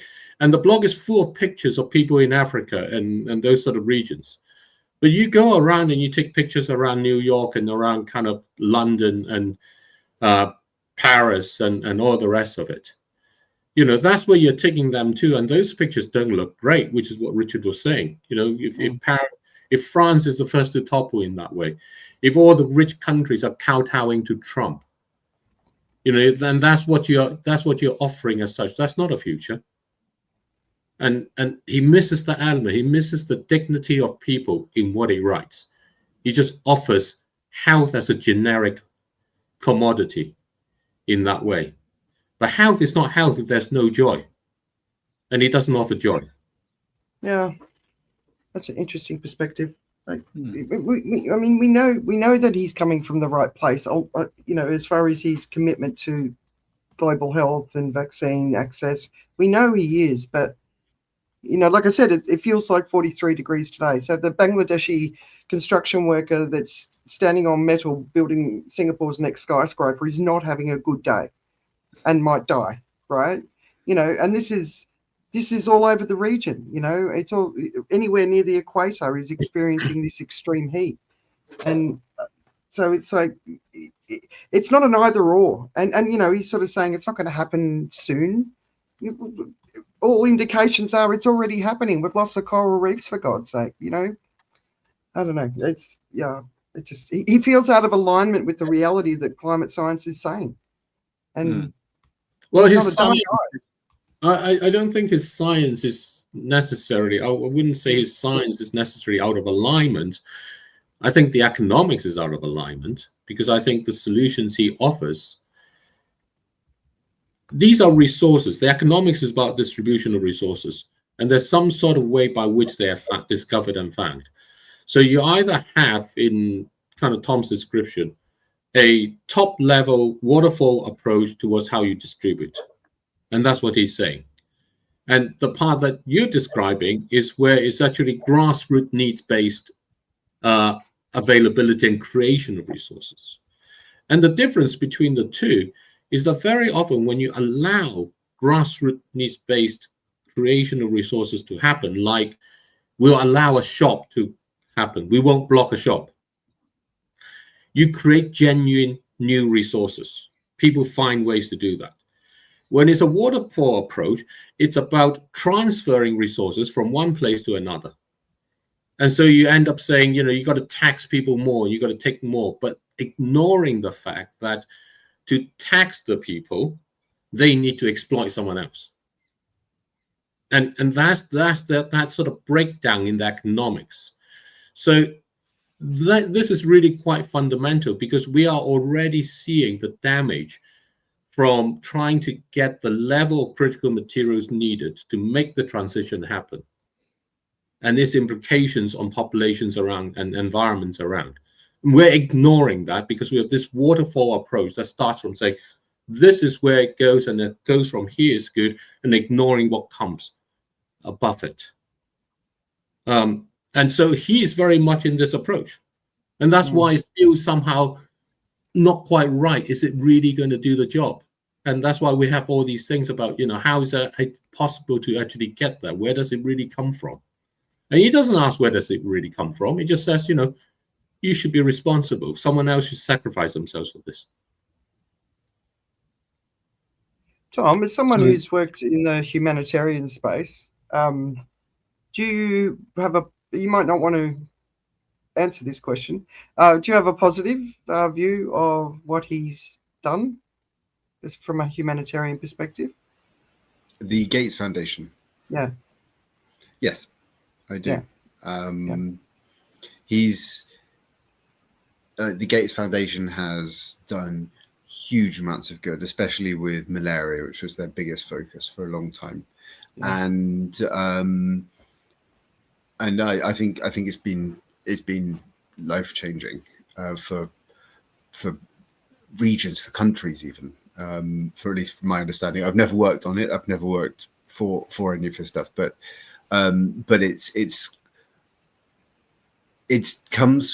part of it comes from a very science-based perspective, which is we're going to put this in place, and we're also going to make sure that, as well as doing the malaria stuff, we are thinking about the other variables that go on around it. We're looking at education around it. We're looking at other health aspects. So that the program seemed to, I think we're creating quite a sort of, it was quite a holistic approach. We're looking at the community engagement. We're looking at all these different elements of it. Yeah. So from that perspective, yeah, I think some of what he's done has been absolutely brilliant. Yeah. And it's well resourced, and because it's well resourced, you can put the time and the effort into really being subtle about how you're approaching a lot of those different things, and that makes quite a big difference. Yeah. And from a science background, he will be putting time and money and effort into monitoring, evaluation, into looking at how to make programs more efficient, efficient and better, etc. And the data too, right? Yeah. Oh, yeah. Huge amounts of data. Yeah. But whereas, as we briefly mentioned sort of humanitarian funding earlier, and I remember the first time that I worked for a French NGO for a couple of years at one point, and I'm as a project manager of this community engagement project, and it was a huge lesson, because working for the tiny organization, if we spent less money, that was fantastic. I was sort of 2/3 of the way through the year, was really proudly going to my boss and saying, "Hey, I've saved us so much money on all of this. We're going to smash our indicators with the progress that we're making on this. I think we're doing a better job than it said in the proposal, and we've done it for much less money." And the response was, "Make sure you spend all the money, because if you don't spend the money, then we won't. Then next year they'll say, oh, you don't need that much money. We're not going to give you that much money." So those successes in the system were not being rewarded by the system. They're being punished by the system. So that dampens down innovation, and that stops those things from happening. So yeah, I think there's some really, there are some very good things that have been done. But he's also very much is and has always been, I think, a science nerd who comes at it from a certain perspective, and that appears in how he communicates. Yes, he works with all these other people, but and he maintains that optimism, which is really important. And in what I was doing, that optimism is really important. I don't think I would have been able to do what I did if all the time I was sitting there going, "Oh, this is terrible. All these awful things are happening, and they're making me feel sad." You can't do it. You have to. There has to be some sort of hope for the future. Otherwise, why bother working to get there? I think, and I think that's a human nature thing. If you challenge a lot of people and say there is no hope, people will give up. Some people, a happy few, will fight and will push and will drive to make change and will drive to make things better. But I don't think most people will. They focus on the immediate rather than on the big picture. That's and right. I think that's a human nature thing. I don't think it's a human nature thing. I think it's too many people in the world leading us at the moment who are like that. And that's the flip that we need to make to the big picture, long-term thinkers. They're not leading us at the moment. I think So I might be the. Wait I a might minute, be Tom, wait a minute. Joe wants to speak. He's been quiet so far. I'm sorry. I might be the minority voice in this particular argument about Excellent. Bill. I think there's something to think about in terms of priorities, in terms of how we look at life, right? And a long time ago, I served on the committee for the cessation of smoking, right? And we had this thing where a lot of young people were taking up smoking, and and this is not based on data, but it's just my feeling about how things work. Is like you tend to want to defend and look after things when you feel that there's something to defend and not lose, right? And in terms of what makes sense, what should make sense is that the planet is definitely the thing you want to protect, right? But if you think about how we value things in life, if I talk about, I say, well, what is more valuable to you right now, the glass of water you have or the phone that you have? Most people would think, well, the phone. This is the thing that I want to have. This is very, very valuable to me. And the water, we don't pay very much for it, and we begin to complain if we pay a little bit too much for water. When the truth of it is, water is the more valuable of the two, right? And the way the world's going to pay attention, and this is just my idea behind this. I'm reading the cards, as it were, right? The world is going to be more concerned about keeping its phones, keeping its life, keeping it whatever it is, if that's what they have. They have that life to protect. They have the homes, they have the commerce, whatever it is. And I think this is just, again, me looking at it from a different perspective. It's like, if you have all that to defend, then you can say and therefore I want to protect the environment. Because if I'm in a world where life is terrible anyway, and you're going like the world's going to end, it's like, well, how different does that look from what it is right now? Not much. But if I'm now, I mean, it's the whole Singapore thing. The Singapore thing has been like, we're going to put people in homes. They're going to have their own places. They're going to have whatever it is so that they have something to defend. I think there's something to this. I think if you can economically activate large groups of people, so that now they go like, well, I'm playing at the big, I'm at the big table, and now I want to defend this as well. This is something I have. I have skin in the game. It feels very different to be on the outside of it. I think we're on different levels of Maslow's hierarchy. I mean, I Mm. agree with you, but what I look at is that the young people I know from the developed world, and Richard and I had that experience, are far less concerned about that future and far less caring about it than the ones we see from the developing and marginalized world. And it's because the young people, large number of the young people we connect with, is kind of like, what's the point anyway? It's all going to go to, hell in a handbasket. There's nothing they can do. It's not their agency that's going to make the difference. Bill Gates needs to do it. The rich people needs to do it. Those are the people.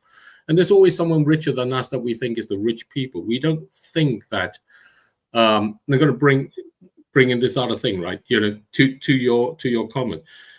There's this report that Andrea pointed out that I think we might get down to from Oxfam about how the 0.01% or 0.1% is responsible for all the ills and stuff. And he has a recommendation. It says if you tax the total income of the richest 1% of people in the world, 60%, you solve all the problems.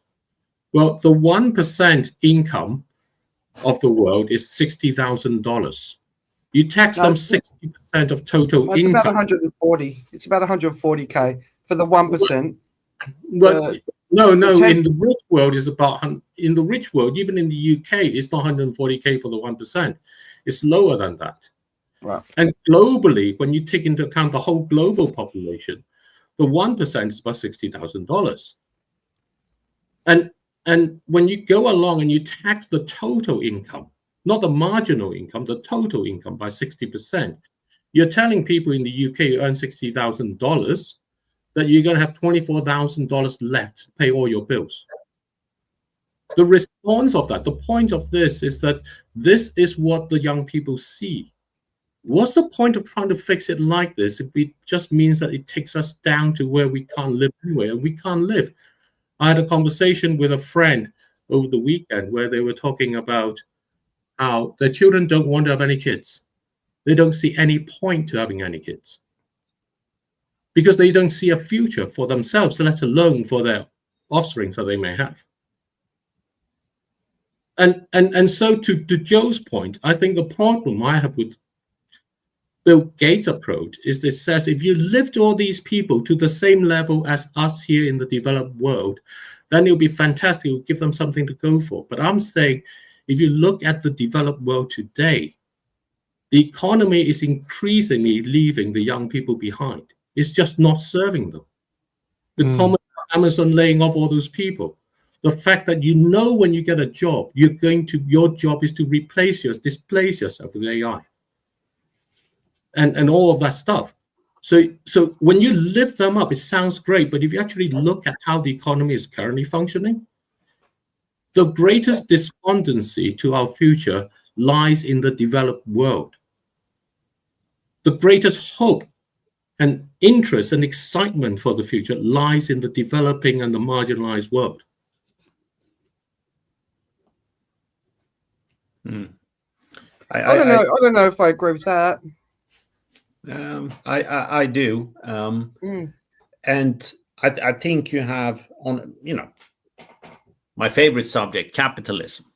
I think you have a fundamental problem in how capitalism has evolved, and if we leave alone, my usual bugbears like things go well, I win, things go badly, you lose, kind of crony capitalism that the Western world engaged in over the last 20 years. Leaving that aside, there's been a fundamental shift, really, really strong fundamental shift in how you create wealth. And here we're talking about the developed world. If you go back 100 years or 200 years, if I was a good entrepreneur and I came up with an idea, I provided you with a good or service and I did more and more of it at a better and better price, and I could sell it to more and more people. And I became wealthy because I provided something that was of need to my target population. The way you create wealth in the last 20 or 30 years is effectively by owning things that are going up in price, not things that are producing things.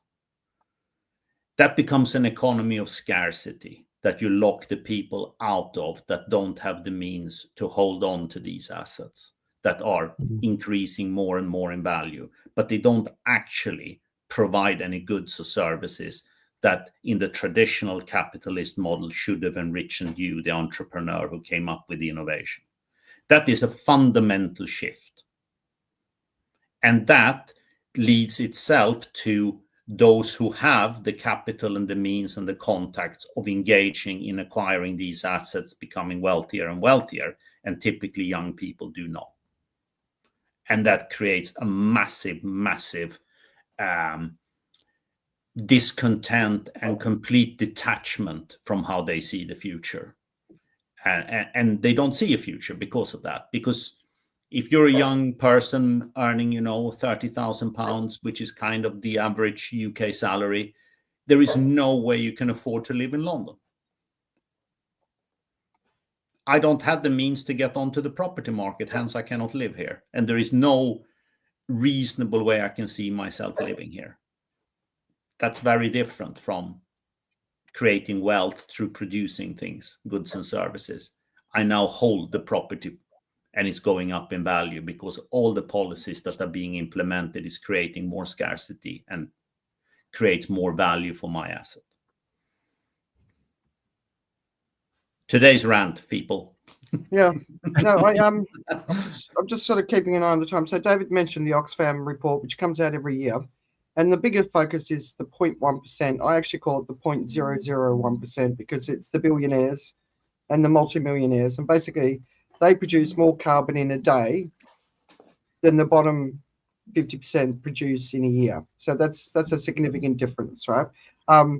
So I think the salary, maybe it's changed in the report this year, but it's usually around the 1%, which we will all be in, is around the $140,000 a year salary. And then the 10% is around the sort of $30,000, $40,000 salary. But I agree with you on the 1% and the 10% aren't the people. But basically, the 0.001% or the 0.1% need to reduce their emissions by 99%.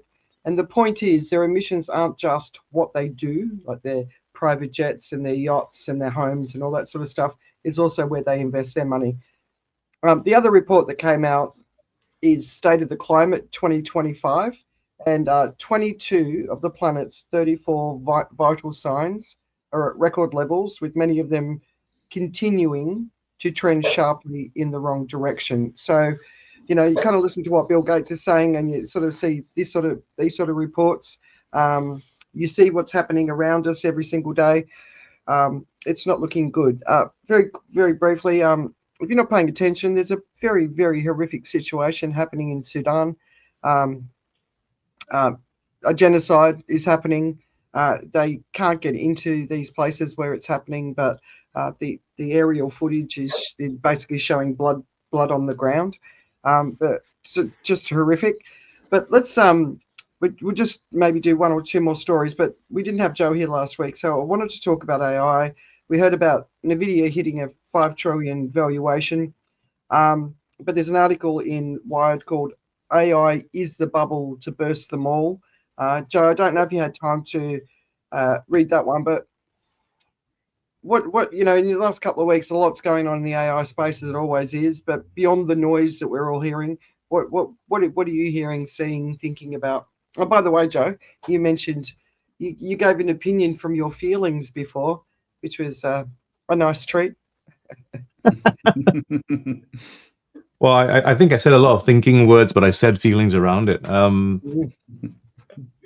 Well, when it comes to AI, I think there's this thing about how much is invested in it, and you know, there's a thing about like why crypto works the way it does, right? Because crypto actually is a store of energy. You know, currency actually is a store of energy. We take so much effort to acquire it, same as property, same as whatever, that we are very hesitant as human beings to release it for less value than that.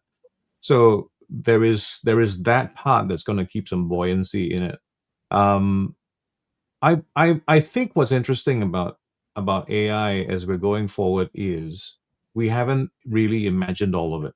I think what we're seeing is what we're drawing our limitations at. And this is, again, I know I take a big risk by being mega optimistic about what AI can do. I think what we see is a limitation that we can only imagine for ourselves, and it's really very hard. And people can't come up quite with the answer. It's like, well, if we replace all the work that we have right now with AI, then how do we get money, and how does money work, and where do we get the resources we need, right? And it is the kind of problem, I think, that ultimately we have to think about solving. So, and I think the answer lies somewhere in this group as well. We talk about, you know, social currency and stuff like that. I think we will come to a place where work is going to change. Significant work is going to change. What you describe as significant work is going to change. I think what we're going to end up doing is we're going to end up valuing things in terms of emotional response, and because we're still story-driven creatures, right? Mm. What is the story of my life now? In a world where there is no more work, then what is the meaning of work in terms of like currency? So I've never really been a big fan of Star Trek, but I've been a huge fan of the idea of Star Trek as in where it exists in time, right? And the whole thing is supposed to be, it's a time and space, a time and place, a time in time and space. Sorry, again, no sleep, but it describes what happens, or it explores what happens when all needs are taken care of. There is nobody on the Starship Enterprise that needs to figure out money. He doesn't have to figure out property. He doesn't have to figure out anything else. If they want something, they just go to if they want to experience it, they can go to the hologram room. If they want to actually have it, they can just go to the fabricator and it just creates it, because there's no scarcity, right? And ultimately, I think if AI is allowed to run its full course in terms of where it goes and it gets to super intelligence and it's trying to solve the problems, the sense is that it can solve these problems if it figures itself, if it figures it out. I mean, like for all of us, we have enough faith to say that someone smarter than us can figure out what we need to figure out. So what if this is not us? As in, is it hubris to think that it's going to be a human being that's going to solve the problem? Because human beings are famously fallible. What if you could do this? What if you could come to a place where there is this world where things are really taken care of, where I mean, if you think about the ultimate freedom in terms of like, there's a whole bunch of people right now who can't even watch us on LinkedIn. Because they're at work. They're caught in this performance where they have to be doing something. I mean, you can't be watching a live stream while you're at work. You can't be doing something meaningful and thinking about things because they're performing this role, right? And we've already known that true productivity for and this, again, your numbers may vary, your mileage may be different, right? But on average, most people are just spending 4 times the amount of time at work, being at work to do the work that they actually do. Would it be that terrible a thing that if we could figure out how to just finish work the way it is, and maybe some things are just not necessary anymore. I mean, maybe we need to grow up as a race to go like, okay, I've got to stop finding my meaning from the job I go to. Joe, just want to ask you something on that, because I agree with you. If we stop wasting our before, because there is an episode in Star Trek Voyager where Captain Janeway consistently refused to allow the replicator technology to be given, because she says, we tried that before. The cultures have to be ready first, and they're not ready. What happens when they're not ready is that resources still end up being distributed by scarcity, as Richard was talking about. It just makes our scarcity worse. Mm-hmm.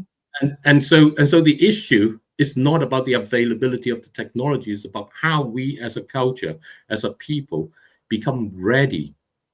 And that's the point I make about Bill Gates. Bill Gates is about giving the technology. It's not about how we as a people become ready. Because the point about what Tom was saying is that when you allow people to emerge in their way, you can build a shop. You can resolve many of these things, and you're more likely to become ready in that way than trying to impose a waterfall approach, which creates a capitalism that's very much scarcity driven. And if we just think about solutions in that way, we will end up still back in where Richard's talking about. In our first book, The Unsustainable Truth, we talked about the California gold rush. More money was given than the previous decades ever had. And the result was extreme poverty, except for a group like the Mormons and the Levi Jeans. And you got to be able to look at this past just simply the immediate problem, how to fix it. If you really want to create and allow the replicator from Star Trek to be serving genuinely good, the cultures need to be ready for it first. Oh God, you guys talking in Star Trek metaphors. I'm not a Trekkie at all. No. I was more of a fantasy. But what I wanted to sort of say, the thing that worries me about AI, right? I use it, right? So I'm not anti-AI, and I really want people to know that I'm not anti-AI. I'm anti some of the things that it's going to do. We know it's coming. We know it's going to replace things, but there is no conversation happening where it should be happening from what I'm seeing about how do we get ready for it, which is what David was saying, but I think you were saying it in a different way. If there's going to be no jobs and, we have to create new jobs, well, new ways of filling our time, what does that look like? Because if this is moving as quickly as it's moving, we're going to be in a lot of trouble if we don't answer that question. How are people going to be paid? How are people? Because people need purpose. They need to do something with their lives. So what does that look like? And that's that. So it's just AI hell bent. And you hear the people of the ethicists who are talking about it, and they've got some serious concerns. The people who've invented it. Even Steve Bannon was talking against regenerative AI. I don't even know if everybody knows what he's talking about, but Joe, I mean, it's that stuff, like, it's here. It's going to be big. It's going to do all these things. But what about these other answers? And that's the thing about leadership today. They just don't seem to look ahead and have the end. We should be accelerating towards the solutions to how humanity thrives with this technology that apparently is going to make all of our lives better. But all I see is people running faster, training AI to do their job, so they're not going to have a job, and they're all in fear. And we're in this cycle, this loop, and then all we're hearing about is the economy is going to crash bigger than the Great Depression because of AI. And so it's just like where's that conversation? That's basically what I want to know. I think the conversations.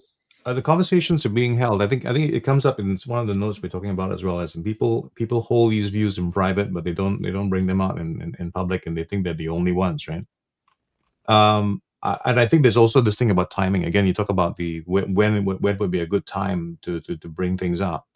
There's very little in it right now for any government to come and say, "Well, guys, look, we're all screwed," right? And again, it may not be, but it's life as we know it may not exist in the next 5 years, 10 years.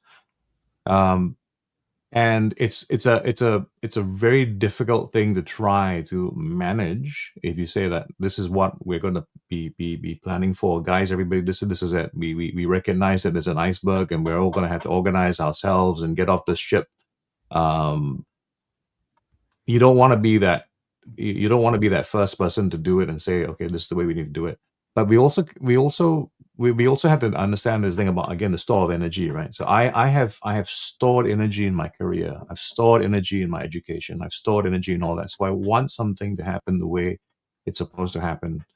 And where I'm going to draw my inspiration from is actually those people who lose a limb.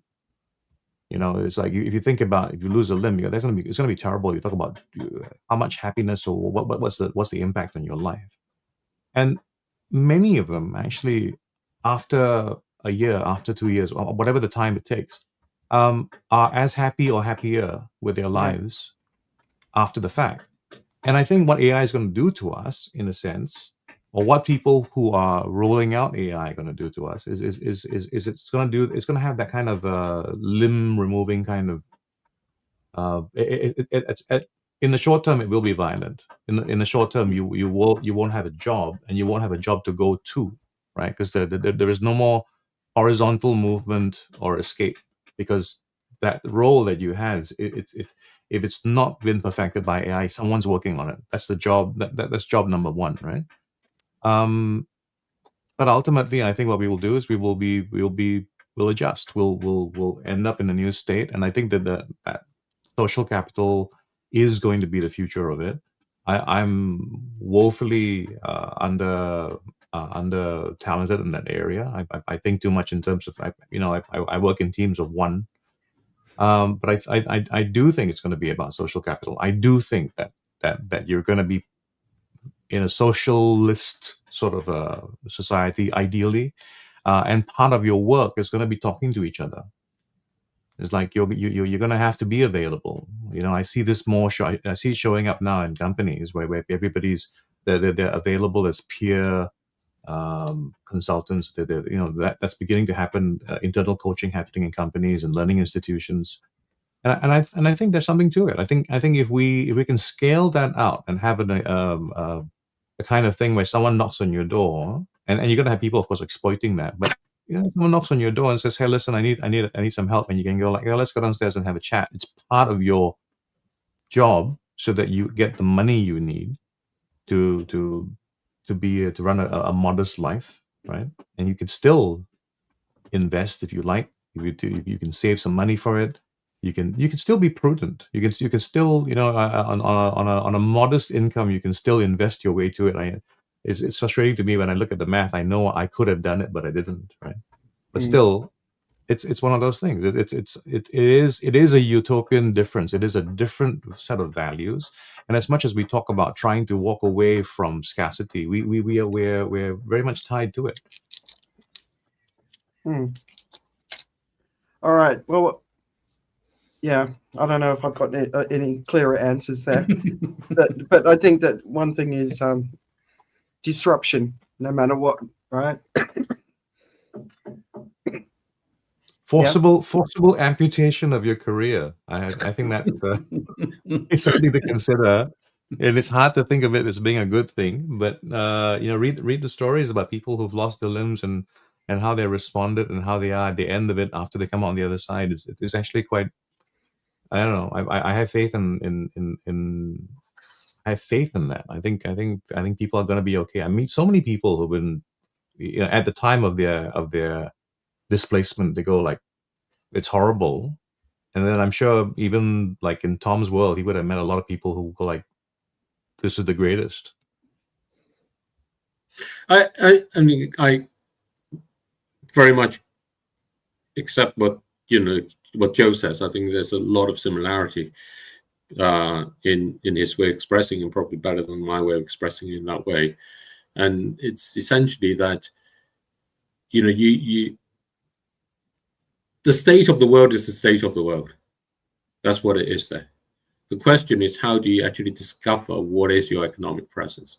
How are you connected to people, and how are you relevant to them in that way? And in the past, it has been the case of saying, there are plenty of resources, I can always build it, and then they will come, and that's how I'm relevant for it, which is kind of, richest thing. I grab all the resources they can, I hold on to this, and then people have to come to me for them. And that's a case of, taking first, and then, getting people to pay you in that form. In this world where resources are scarce, you're going to have to nourish other people first. And then they will then reward you. They will give you a place into where you are. That's the social capital side of it. And it becomes necessary because it's actually, not possible to keep taking in that way. Even the billionaires have trouble taking in this world today. We have a game of Thrive, which we play with people. And it's really quite interesting. A couple of things that I've reflected on and appreciate. When you play with few people, like 2 or 3, it gets very, very vengeful.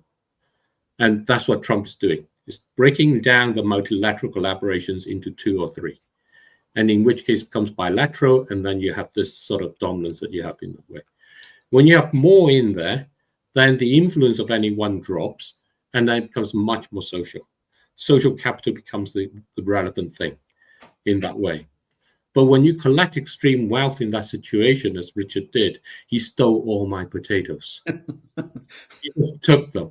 In this game, anything can happen. It's up to you. He just took them. It says that's what happens when you have extreme wealth. People take it from you. They're not going to wait for you to give to them. And that's the situation that we are getting increasingly into. And it becomes a case that people can no longer think, I can just hoard this all and somehow be okay. And in certain parts of the world, it's not possible. It's becoming harder in certain parts of the world. In America, it's still kind of a bit of that model still. But all that is shifting.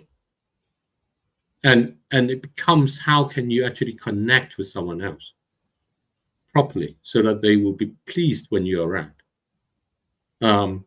And that's the basis to which I think Bill Gates was trying to address that. But I think his solution is a bit like the food replicator and things like that in coming there. Culturally, we're not ready. And that's our crisis. That's the source, in some sense, of our crisis. We keep trying to fix the problem, like Chetan a couple of weeks ago, who was saying we fix one problem and create two. Because we keep thinking we can fix the problem, but we don't think about the two. And again, in our book, The Unsustainable Truth, we talked about Thomas Aquinas and his philosophy of what's good. And his philosophy of what's good included judging whether you will create two problems or not. We don't think of that. So his philosophy of good leads you to less action rather than more action, leads you to leave problems as problems rather than try to fix them, and leads you to discover yourself as a result. Yeah, I'm hearing you, David, but at the same time, I sort of think of it on that bigger scale of the vast majority of people in this world who won't be listening to a conversation like this, do expect to get up, have a job, go to work. You know, Singapore government, they're investing heavily in educating people on AI and helping people being trained in AI, and you know they're doing everything they can, but the reality is no one really knows where it's going to go, right? And then you've got the other side, which is of course the climate story, where we're going to see increasing inflation, food's going to get more expensive, everything's going to get more expensive. This is the path that we're on right now, right? So there's all these different things that are happening, and I totally agree with you. The social capital matters, right? So investing in that, and people aren't. They're at home. They're on their phones. There's a fantastic article in the Guardian this week on the manosphere, and it's talking about young men on their phones 14, 15 hours a day on TikTok watching people like Andrew Tate, and the messages that they're getting, and it's about bulking up and being muscly, and you can earn millions, and they're paying for these courses, and they're not earning millions, and so they're becoming disappointed, right? But 14, 15 hours a day on TikTok, right? So, you know, we've got all these different sort of communities around the world, and young people want jobs. There's no path into it because AI has taken the path. Where's the wealth of AI? Is it just in America? Is it just in China? Is that where the wealth is being created? What about other countries? Where is their wealth going to come from if all the money's in AI? You know, so I don't know. It's big. It's complicated, and we've got all these different things happening at the same time. And that's the one thing I keep wanting to say to people, like, okay, you don't believe in climate change, at least believe that AI is going to screw your career over, right? Like, there is a threat coming your way, whichever way you want to look at it, there is a threat coming your way. So being resilient, getting ready, getting your mind ready, understanding the risk based on where you are, who you are.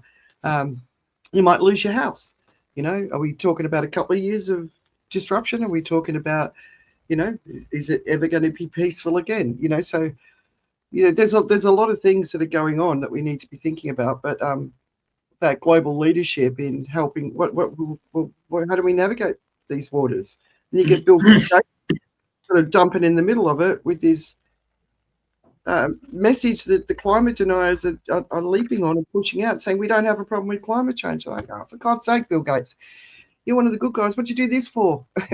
You know, it's just like, come on, we're just not doing the right thing anywhere. And the average person, God, how do they even possibly navigate this time? We think about it. We spend time every week talking about it, but, you know. I mean, to be fair, I don't think Bill Gates said that we don't have a problem. I think you know, I know. It's the way it's being interpreted. Yeah. It's weaponizing. It's weaponizing the site. About the bubble. Here's the answer for me. It's not a bubble that's going to burst. It's an avalanche that's going to start. So the avalanche is actually what's gonna happen, because it'll collapse a lot of the assumption. It collapses based on all the assumptions being broken, right? So everyone who's got a mortgage, it's based on having a job. Banks have got this idea that they can extend you a long-term credit based on your employability, and that's going to change very rapidly. You're going to have a lot of people who are not going to be able to adapt fast enough, right? We can't have that many Grab drivers in Singapore, for instance. But I do think what's going to happen in the interim is actually this: Singapore is going to suck up as a country. I think Singapore is going to suck up a lot of the jobs because they're working very hard. We're very good at moving like an anthill. Like everybody, we need to move over there right now, and there's more people moving quicker. And I think what's going to happen is countries, where AI is going to have a lot of displacement, is because the jobs are going to move, the available jobs. I think a lot of them are still going to be available in Singapore, because if you have a whole group of people who are good at it and are good at using AI the way it should be used, they are a bit more likely to work out well in the interim, right? But like I say, it's still the interim. It's going to be it's going to be a race to stay ahead of that incoming wave, for a while. But So yeah, they'll grab the solution that actually is the solution when someone works out what the solution is, right? Because that's the point. We're being told these stories about AI and we don't know what the answer yet is. And that's where the uncertainty comes from, which is why the bubble that in this Wired article, I shared all the articles we've been talking about. But Singapore's sort of getting ready to identify that moment when it happens, and it'll have the people in place to go, right? Well, if you're interested in sort of like peeking under the blanket, I think what's happening in Singapore right now is actually the movement towards it. There's a whole thing about CDC vouchers right now where people are being given money. So it's not just people who are needy who are being given money. The population in general are being given money through the CDC voucher scheme, which is for now quite a small amount. But I do believe, and this is just my suspicion, I'm speaking completely without any authority here. I think it's about universal income. It actually is developing a system so that when it's time to turn on the tap, if they had to turn on the tap is there. We already have a system. Yeah. Yeah, universal basic income, another conversation, right? And when we saw it during COVID as well, not just in Singapore, around the world, we saw to an extent. It was interesting watching how that played out in poorer countries. So it didn't go very far. Yeah. No, I remain a skeptic, for the record. I don't believe in universal basic income because I can't see it being funded, and printing money is not the solution. But why should the AI companies who've taken out all the human capital?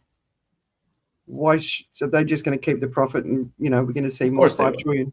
Yeah, but to me that's where they should be putting money back in society, right? There is a source of money that goes into the AI, and that source of money ultimately goes into the investment structures that we have. And the people behind those investment structures, the ultimate beneficiaries of those investment structures, are basically people who can afford to save, or compelled to save, or required to save. And whether those things are kind of on behalf of the general public, like the general pension fund in France, or whether the specific investment funds that people individually invest in for the college and for other things. That's where it goes to. I mean, we keep talking like there's somehow some rich people that has it. The foundational wealth that the people who owns these things as such have. They own it because they are being propelled up by our need for money as our form of security for our own individual future. That's what it is. If you want to take it out from there, you're going to grab it from the billion of people, about a billion, maybe 1.5 billion, who expect to live their future in that way, and about 3 billion below them who want to live their future in that way. It's only us. There are only people within our economic system in that way, because we treat nature as separate from it. So you're only ever going to take it from the people who make this up. And the bulk of those people, the bulk of the ownership of all these big, trillion-dollar companies are the investments that individuals make. That's why everybody cheers when, Nvidia makes $5. I'll leave that to you, Richard. No, it's money cannot be created out of thin air. And the money required to fund the global universal basic income scheme needs to be taken from somewhere. And taking it from ourselves to give it out to ourselves is just a redistribution of that wealth that taxation is supposed to take care of already now. So for me, it's a non-starter. COVID was a great example of what I believe is society's ability to provide a minimum guaranteed living standard to people. So we don't have people ending up being taken care of, Tom and his friends.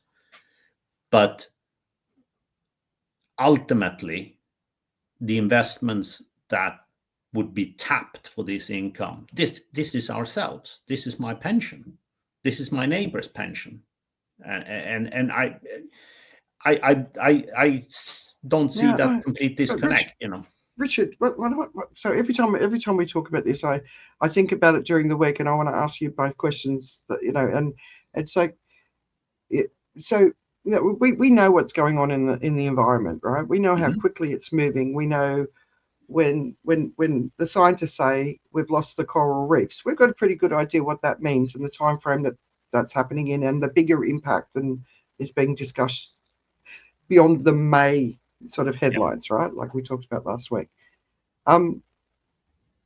There is no pension in that future. No. No, absolutely not. But what happens is uncertainty in our system today. Uncertainty makes us rely on financial wealth more, and so it makes it worse. The point we're making is not that there is no point to it. The point about it is that our psychology works against us in an economic system that has distribution of resources through wealth. So it makes our psychology works against us. And you're right, it's stupid, but that is. And that's why, the proposal I have in my book, The Thriving at Nature's Pace, is about a proposal for a world where it actually does collapse. Because until then, we're not going to change. So what's going to collapse us first? Is it going to be AI or is it going to be planetary crisis? What do you guys think? Bankruptcy is working all hours and not getting enough money to pay the bills. Yeah, that's when you look at it and says, this doesn't make sense. We're already there, right?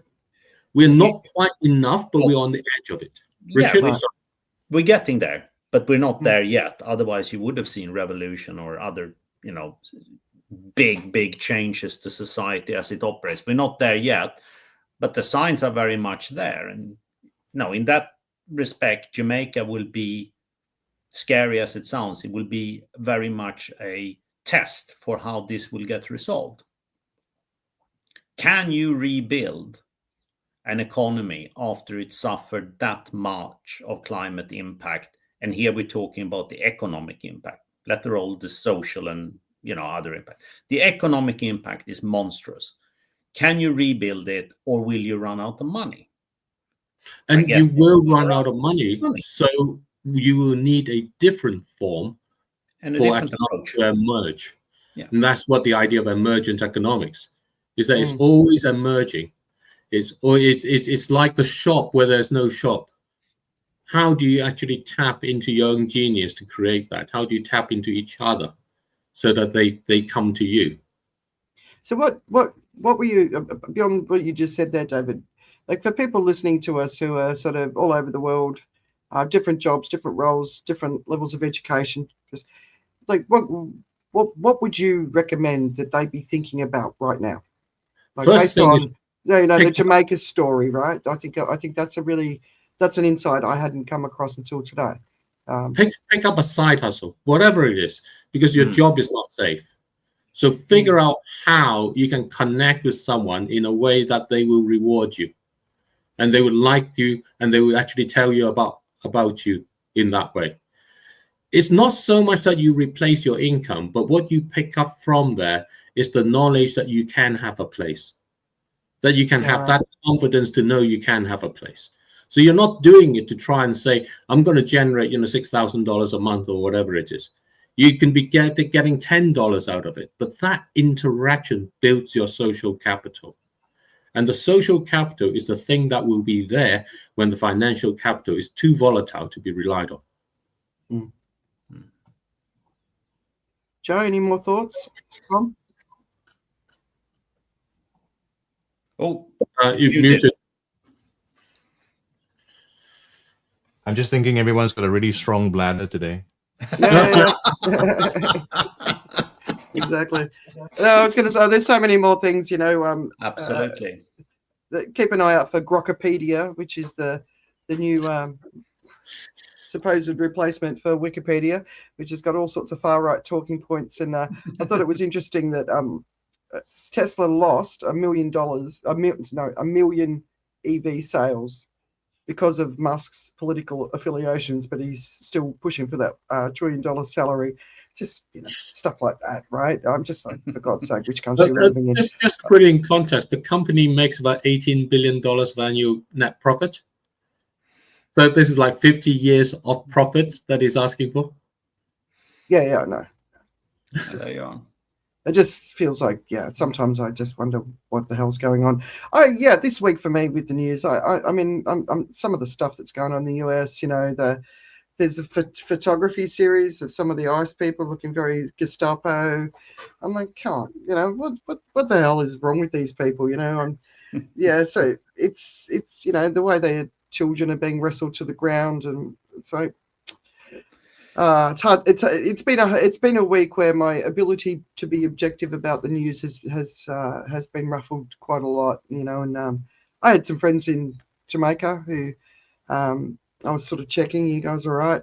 And their parents have lost their house and they're sort of living with them. And, it's coming for us all in some form or another. And that had an impact on me this week. Sort of every day I was tracking it because I was expecting it last Saturday. And then, it was sort of building and building. And then we didn't know, but then you see what's going on with the US. You see the performance that was happening across Asia. And, the Asian leaders know exactly how to appease to the ego of a leader that needs it, because culturally they know how to do that and they do it beautifully. He got Shinzo Abe's golf bag as a gift. Did you see that? So he was the former president that was assassinated, or prime minister that was assassinated in Japan. But then seeing Xi, the way he stood, did you see that little moment where Trump's patting him on the back and saying, "Oh, we know each other really well"? But yeah, this week, I don't know, it's just kind of felt, Anyone else feeling it? It's what it is. And no, we're gonna have interesting autumn in the run up to Christmas. I think politically there are a lot of moving parts in the world that they will get resolved one way or another. They always do, but I'm not sure they're going to be necessarily moving in the directions that is of the great benefit to all of us. I think you're on a quite treacherous road here politically in the world. Yeah. I think the real danger right now is the administration in charge of the U.S. For me, anyway, for the U.S. is this: they have a big tariff problem that's going to erupt, especially over the next few seasons. They've got Black Friday, they've got the Christmas season coming up, and the tariffs are going to hit hard in that respect. And the problem is, I think what they're going to try and do is find a distraction that's going to take you away from that. So, and it may take very much the form of what they're doing with Antifa right now, and they're gonna make something happen that is going to be a huge action against a foreign terrorist group. Yeah. And the distractions are one of the big dangers, right? Yeah. I think I was having a conversation with a friend in the US who was talking about how the budget impasse is going to trigger this weekend, I guess, or maybe next weekend, tomorrow, into the food problem. Yeah. In that way. So lots of things are kind of poised to tip. The UK budget is going to be one of the biggest issues for the UK, and in implications, I think, Europe around, because it's really a case of, will I pay an extra £10,000 a year because I happen to live in a place where house prices have gone up and I don't have £10,000 extra to pay in tax. That's what it's going to end up being, because the proposal is to, that's one of the sort of proposals along. And this goes into this thing about, can you tax the rich when the rich own assets as opposed to have incomes in that way? And this is a crisis. This is a crisis that's supported by the central banks, by our monetary policy, which is to allow assets to keep increasing in price. By ignoring, we mentioned before about the way inflation is measured and all those things in that form. So we've created all this. It's coming home to roost. We're going to have a great time. Against that, I would definitely recommend for people to read Fratelli Tutti. We're all brothers, basically, is what it means. Look it up on the web. You find it. It's on the Vatican site. It's really actually interesting read. It talks about a people, that there is meaning to being a people together. That actually we have to actually have meaning for that word, because we had meaning for that word and what that is, and how we find ourselves within a people and what that means. So I think that's really important there. And if you combine that with COP coming forward, gives you a different perspective of whether we're actually fixing the problem or whether the whole crisis is asking for us to come back together as a people. Yeah. All right, Tom, any final words of wisdom before we go? No. I was thinking about the sort of the comments about how change doesn't happen until it has to happen, and we talked about challenges in the humanitarian world, and like for me the thing I love about that job is the sense of purpose that it gives me, that it's given me for such a long time. It's difficult, but it has a sense of purpose.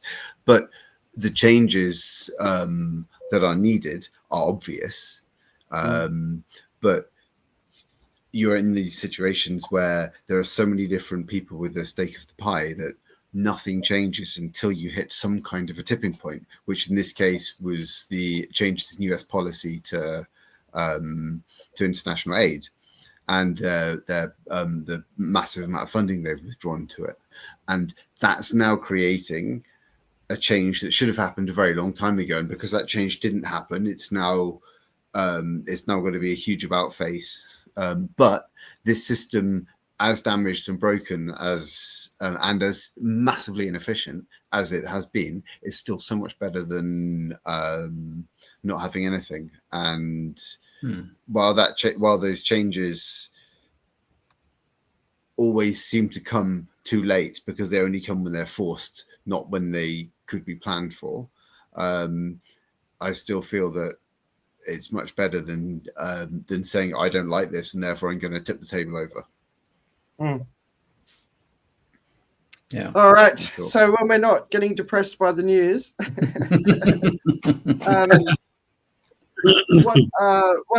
what's keeping you distracted at the moment? Anything? Any books, podcasts, TV shows? Well, I've mentioned the book I've been reading. The other thing that we've been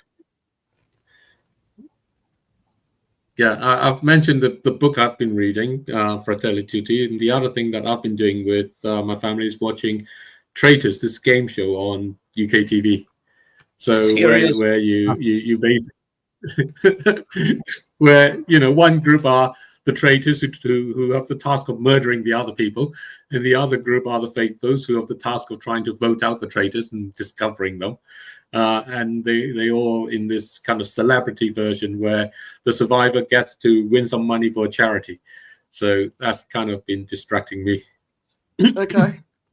Wow. Reality TV. Reality TV. Wow. Yeah. All right, well, Richard? I've been going back to something which I always enjoyed when I was a kid, and they're in their 94th series right now. They've been around for a long time. It's Just a Minute. So if you've ever heard that game show, it's the best. It's just the idea is to speak for a minute without repetition, deviation, or hesitation. And just that simple premise, it's been able to go on for as long as it has, and it's still fresh, I think, as a show nowadays. So if you have a chance, it's still audio. It made a bit of a move towards TV, and then didn't quite work out as a TV show, but still going strong on BBC Radio 4, I believe. Okay. Richard? Probably my winter planting. I built some... Oh, it's not Christmas anymore. No, Christmas has been sorted. Excellent. We are just awaiting final confirmation from one of the youngsters whether he would be allowed to work from home or not on Christmas Eve. Otherwise, it would be a late pickup at Heathrow, I suspect. No, I didn't, obviously, because I'm not capable, but I had someone building raised beds for me. So now the first of the winter crop is going in, and I'm quite excited. I've never really planted winter crops before. I'm very much a spring planter, summer, autumn harvester kind of guy. But there will be some new elaborate crops going in that I've never really grown before. And I think it's just testing to see if it works or not. What are you growing? It's going to be some leeks, it's going to be asparaguses, beetroots, and we're debating the final quarter of the space, what's going to go in there. But those 3 crops have already been earmarked. So, yeah, nice. It's a vivid debate. Yeah. Tom, apart from looking for the next opportunity, what else is keeping you distracted? I've been reading a book called Other Minds by a guy called Peter Godfrey Smith. And it's about the octopus and the evolution of intelligent life. And it's just so well written. I'm really loving it and enjoying it. And it's talking about the evolution of the mind and consciousness. And it's very, very interesting and wonderfully distracting.